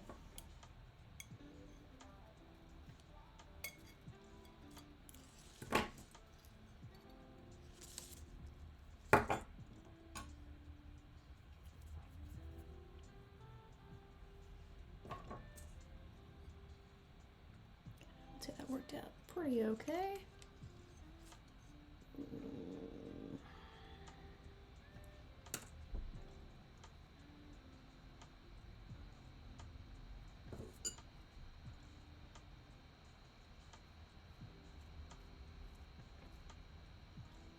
And we will just find out what that looks like later.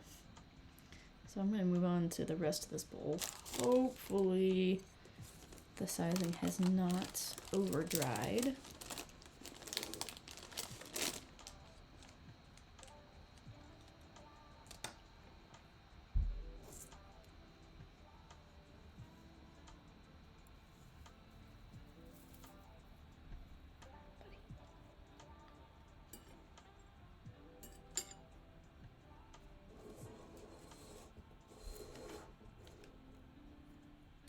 I'm gonna see if I can get almost all of this long crack in one go. Wish me luck.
So far, so good.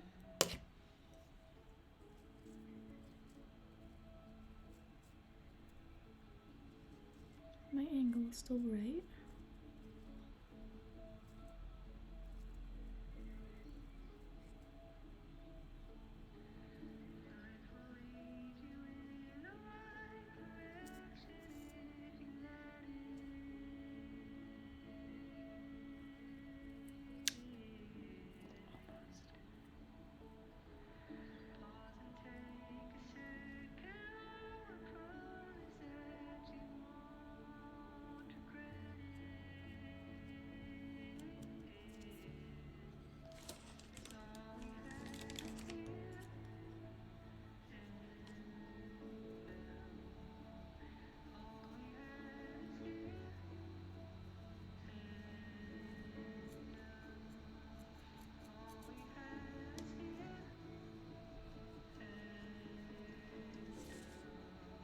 Okay, there we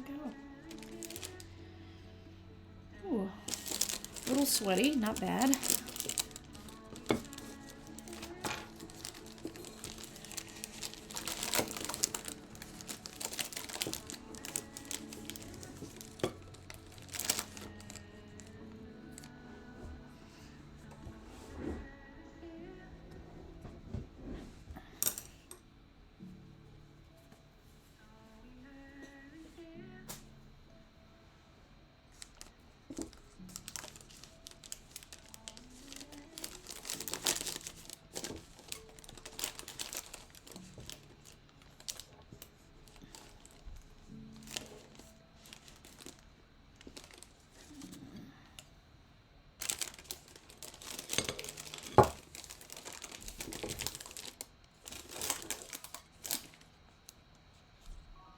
Of course, I gotta cut more strips of leaf now.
home stretch.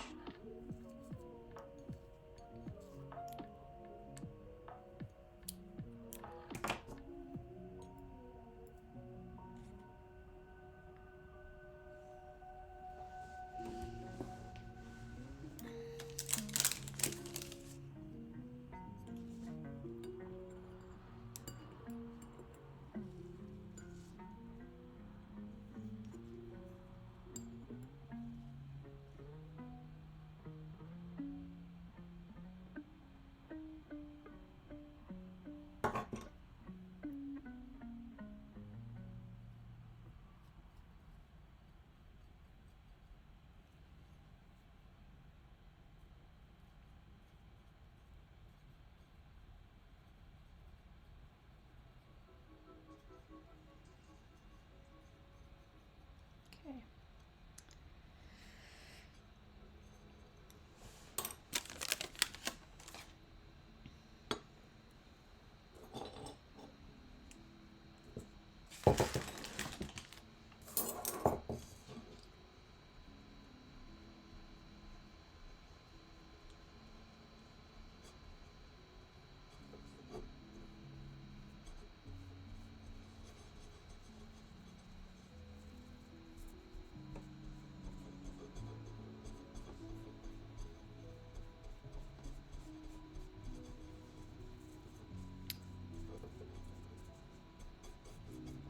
We're doing the peel off now.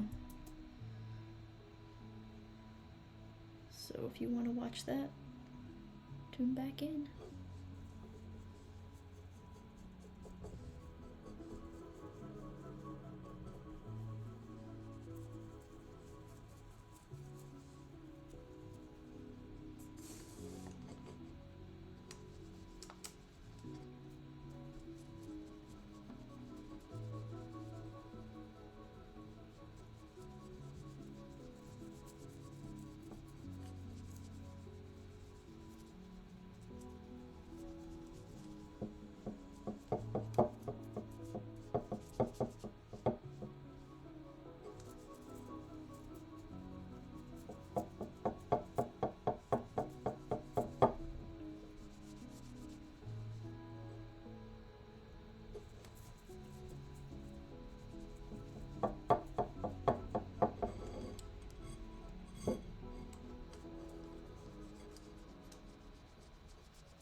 Wow. Never fails to amaze me. That's so satisfying. I'm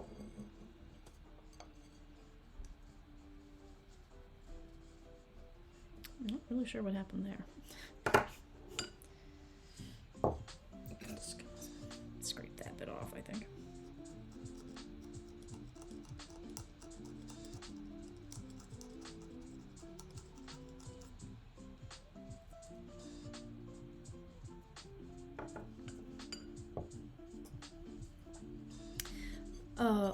Marlon Brando says, I'd be curious to see how the epoxy part of this process goes and how you get everything aligned.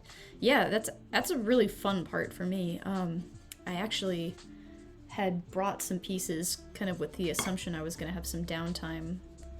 I do plan on streaming this stuff again because it's really fun and it's my current obsession. Because, like, definitely that process of getting stuff aligned with the epoxy is a whole thing.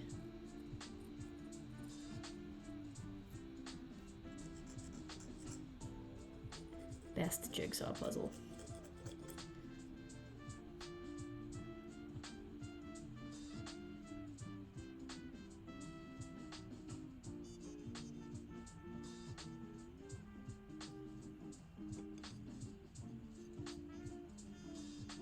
I'm gonna leave these ones here for a little while longer. I think that I might have taken some of the ones on the front off too soon.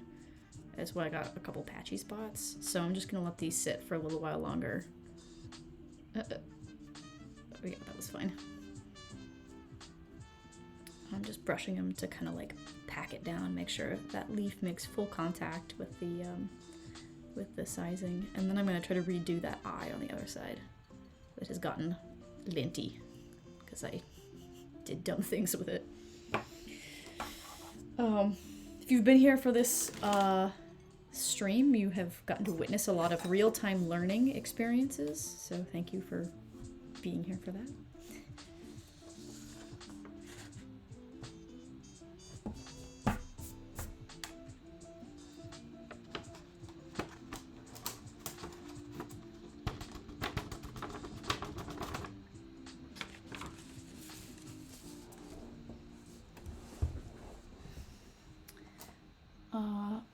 Marlon Brando, though, the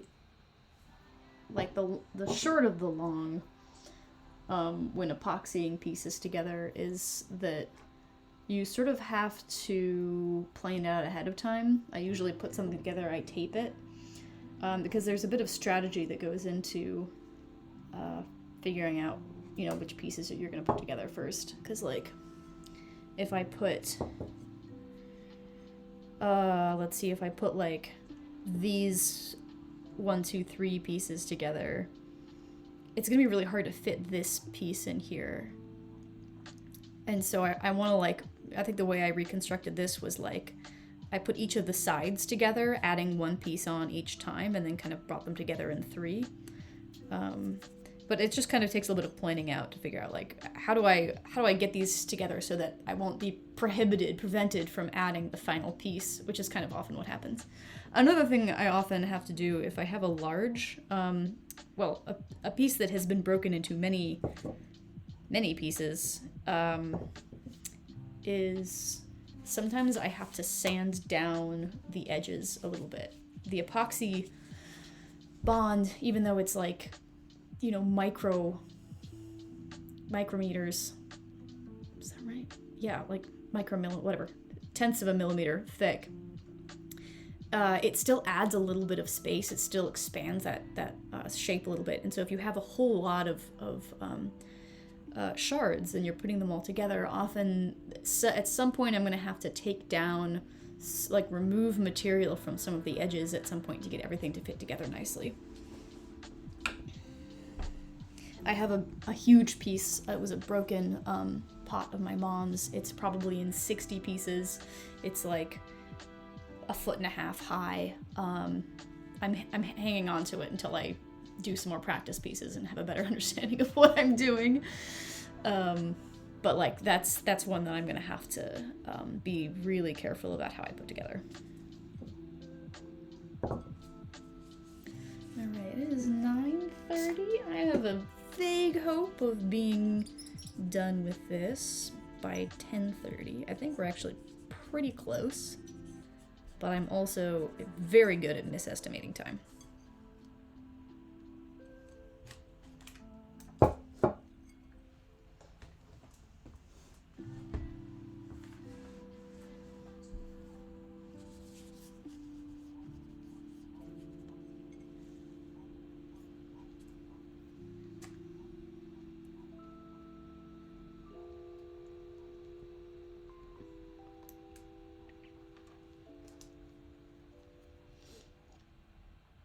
So I'm putting in a purely decorative rim here around the eye. I just want to see what it looks like. I might scratch it off if I don't like it, but I think it could look kind of cool. Sort of blurring the line here between strict repair and decoration. But that's what I get to do.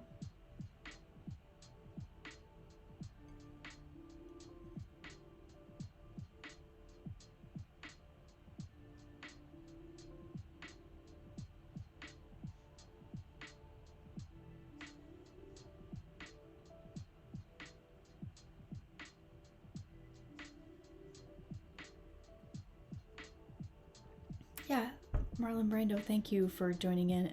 Really good to talk to you again. I will send you that portrait once I actually do the finishing bits. I did it for it was a class demonstration, so. Have a great night. I know it's late on the East Coast. See you next time.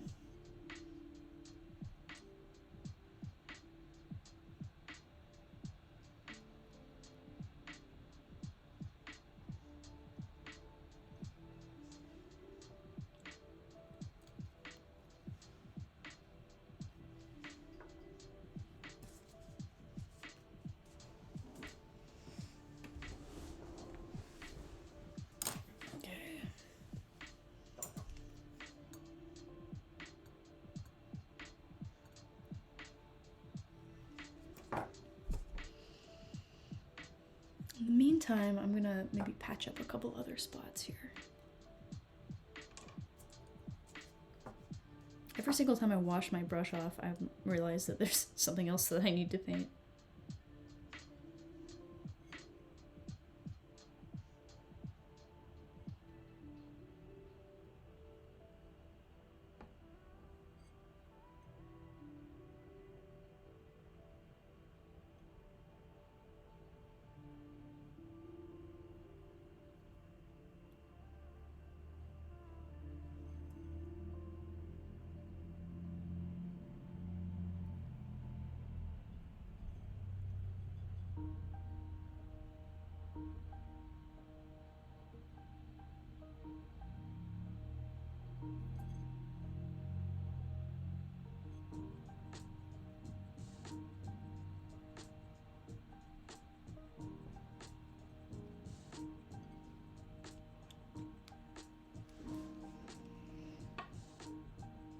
Of course, the trick now is going to be remembering where I put those touch-up spots.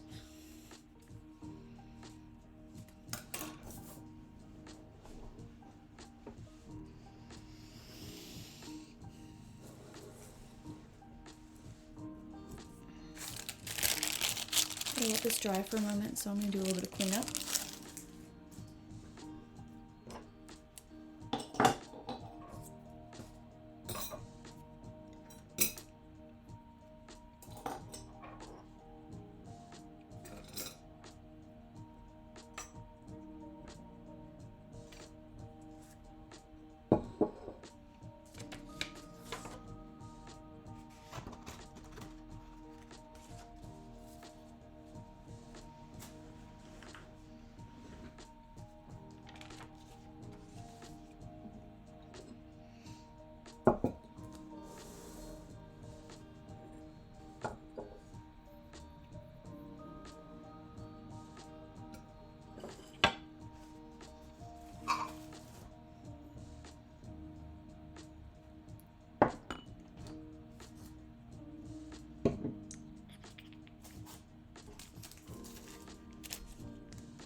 Okay, let's get this eye, this fish eye done.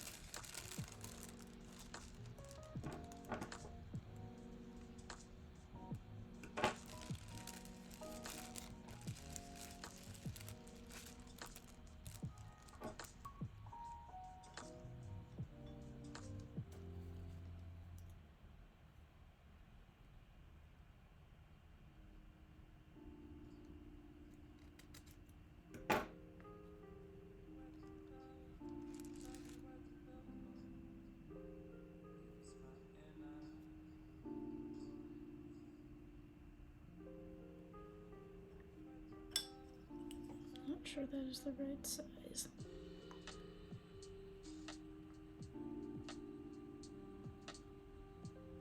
Tiny bit too small.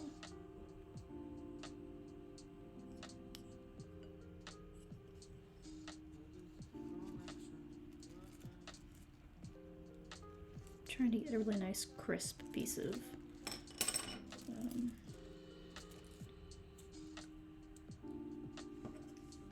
leaf for this.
Got leaf on the eye, and I'm going to leaf it alone while I go back to the other side and start taking this stuff off.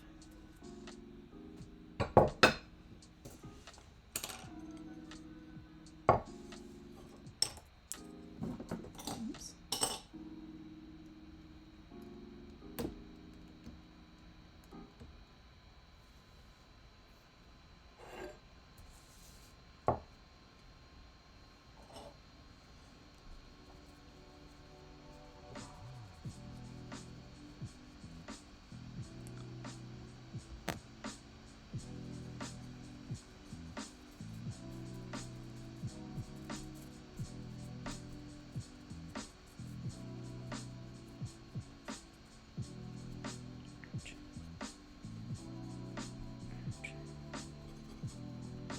Oh yeah, that worked out nicely.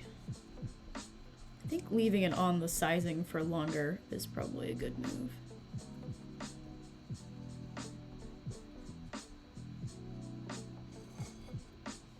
Either my application was just better overall.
Yeah, alright.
Oh yeah, okay.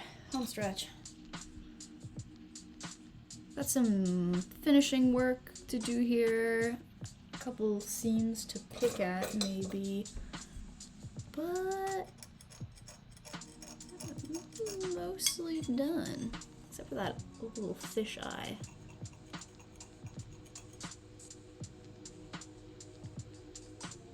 I don't really know what happened over here. It's weird.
Baby inhaled some gold dust. What a way to go. Either that or my own spit. A little bit less noble that way, but more likely.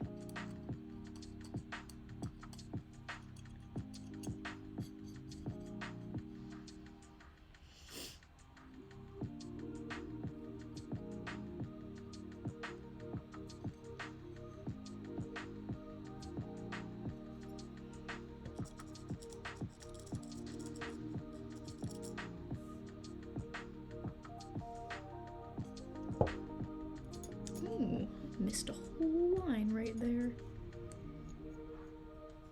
Come back for that one.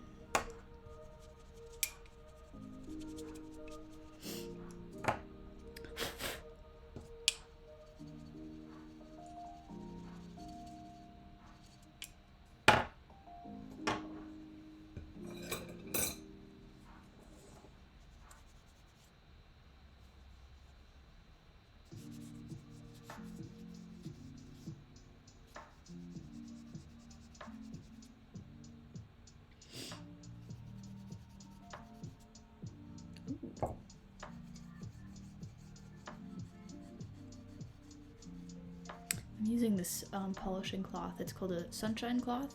It's just like a piece of fleece with some kind of like very fine abrasive impregnated in it. And I use it in metalwork frequently. And I just found out that it's doing a pretty nice job of correcting, sort of smoothing out some of the scratches that I got onto this, onto the leaf. And the leaf is, you know, it's so delicate. It shows all the texture. It doesn't seem to be taking the leaf off, which is really nice. Just kind of shining it up a little bit. So that's exciting.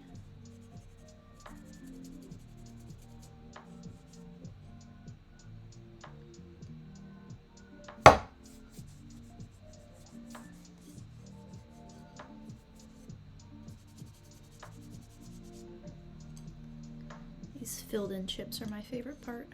There's just something so satisfying about like a chunk of gold in the middle of a sea of porcelain.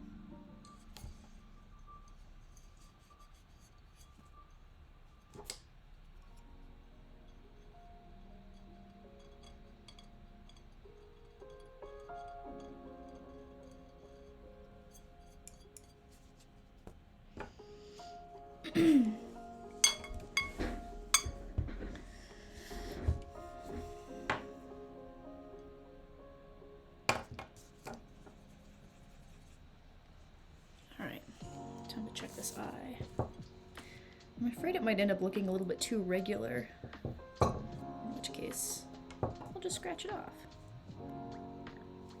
I might redo it looking less regular. IDK.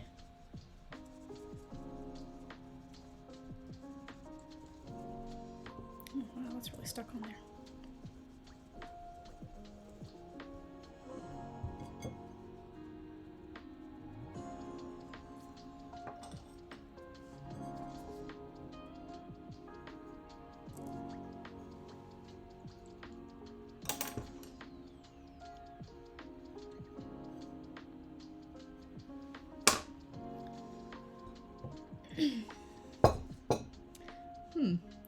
Looks like I'm getting some adhesion outside of the actual sizing. I'm not really sure why that's happening. It's not permanent, hopefully.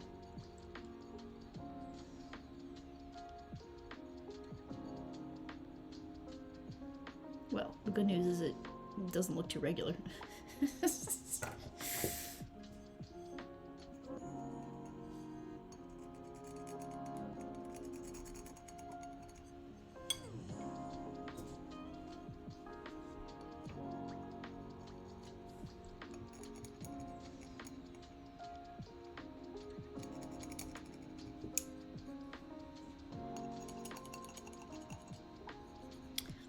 I think I have maybe had some residual sizing on here or something. Cool. I'm learning new things every day.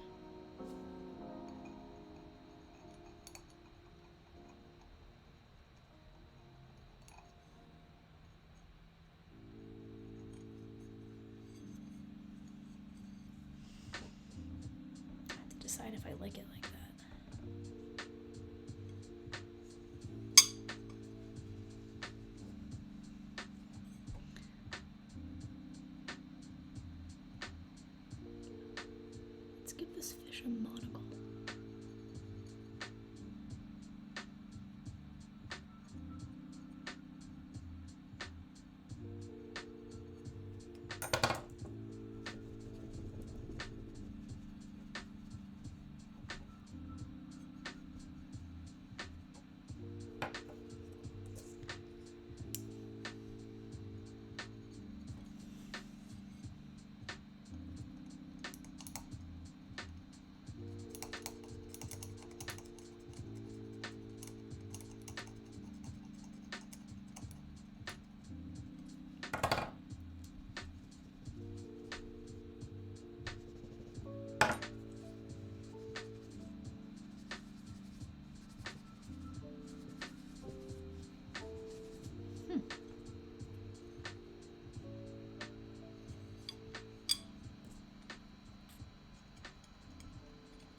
Sitting in a rolly chair for 4 hours is not really my idea of a good time for my body.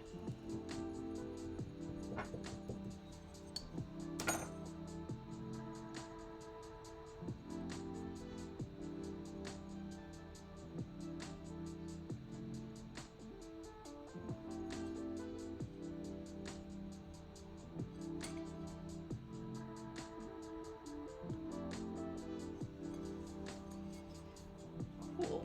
Alright. I don't hate fish monocle. I think it's kind of interesting. I think I'll probably sleep on it. I'll just scrape it off in the morning if I don't like it.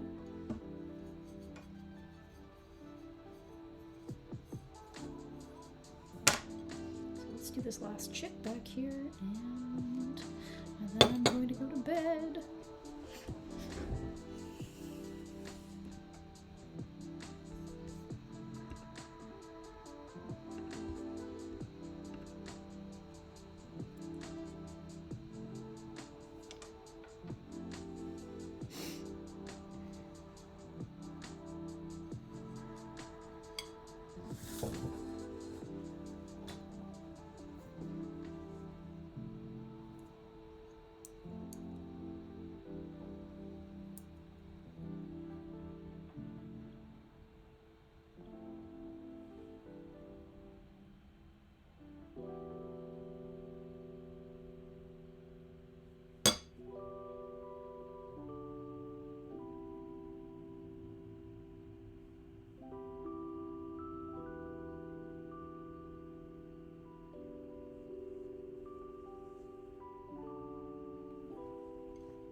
let this sit just long enough to get some water. And then I'll take that off, and then despite my extreme desire to start another project and start putting something else together, I think I'm probably going to call it a night.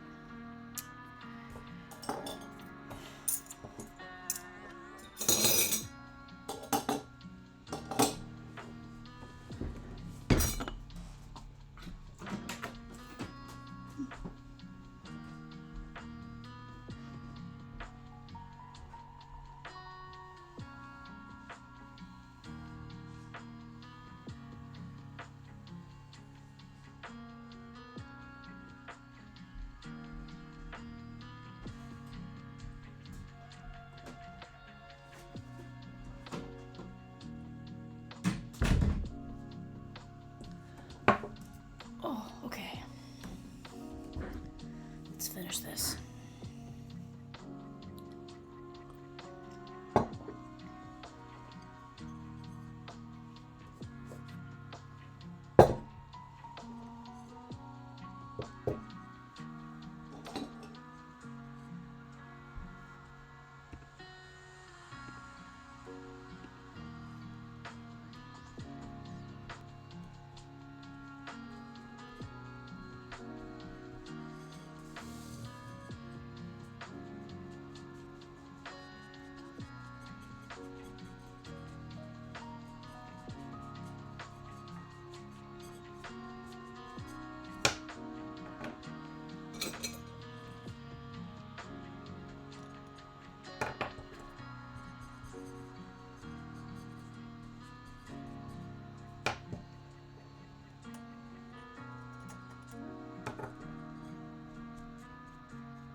Here we go.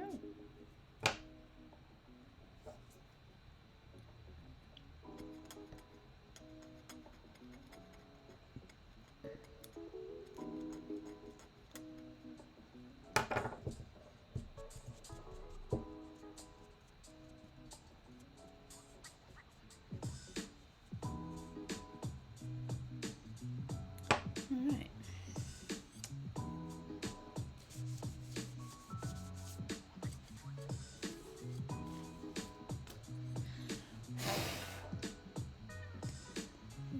One last piece.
Here it is.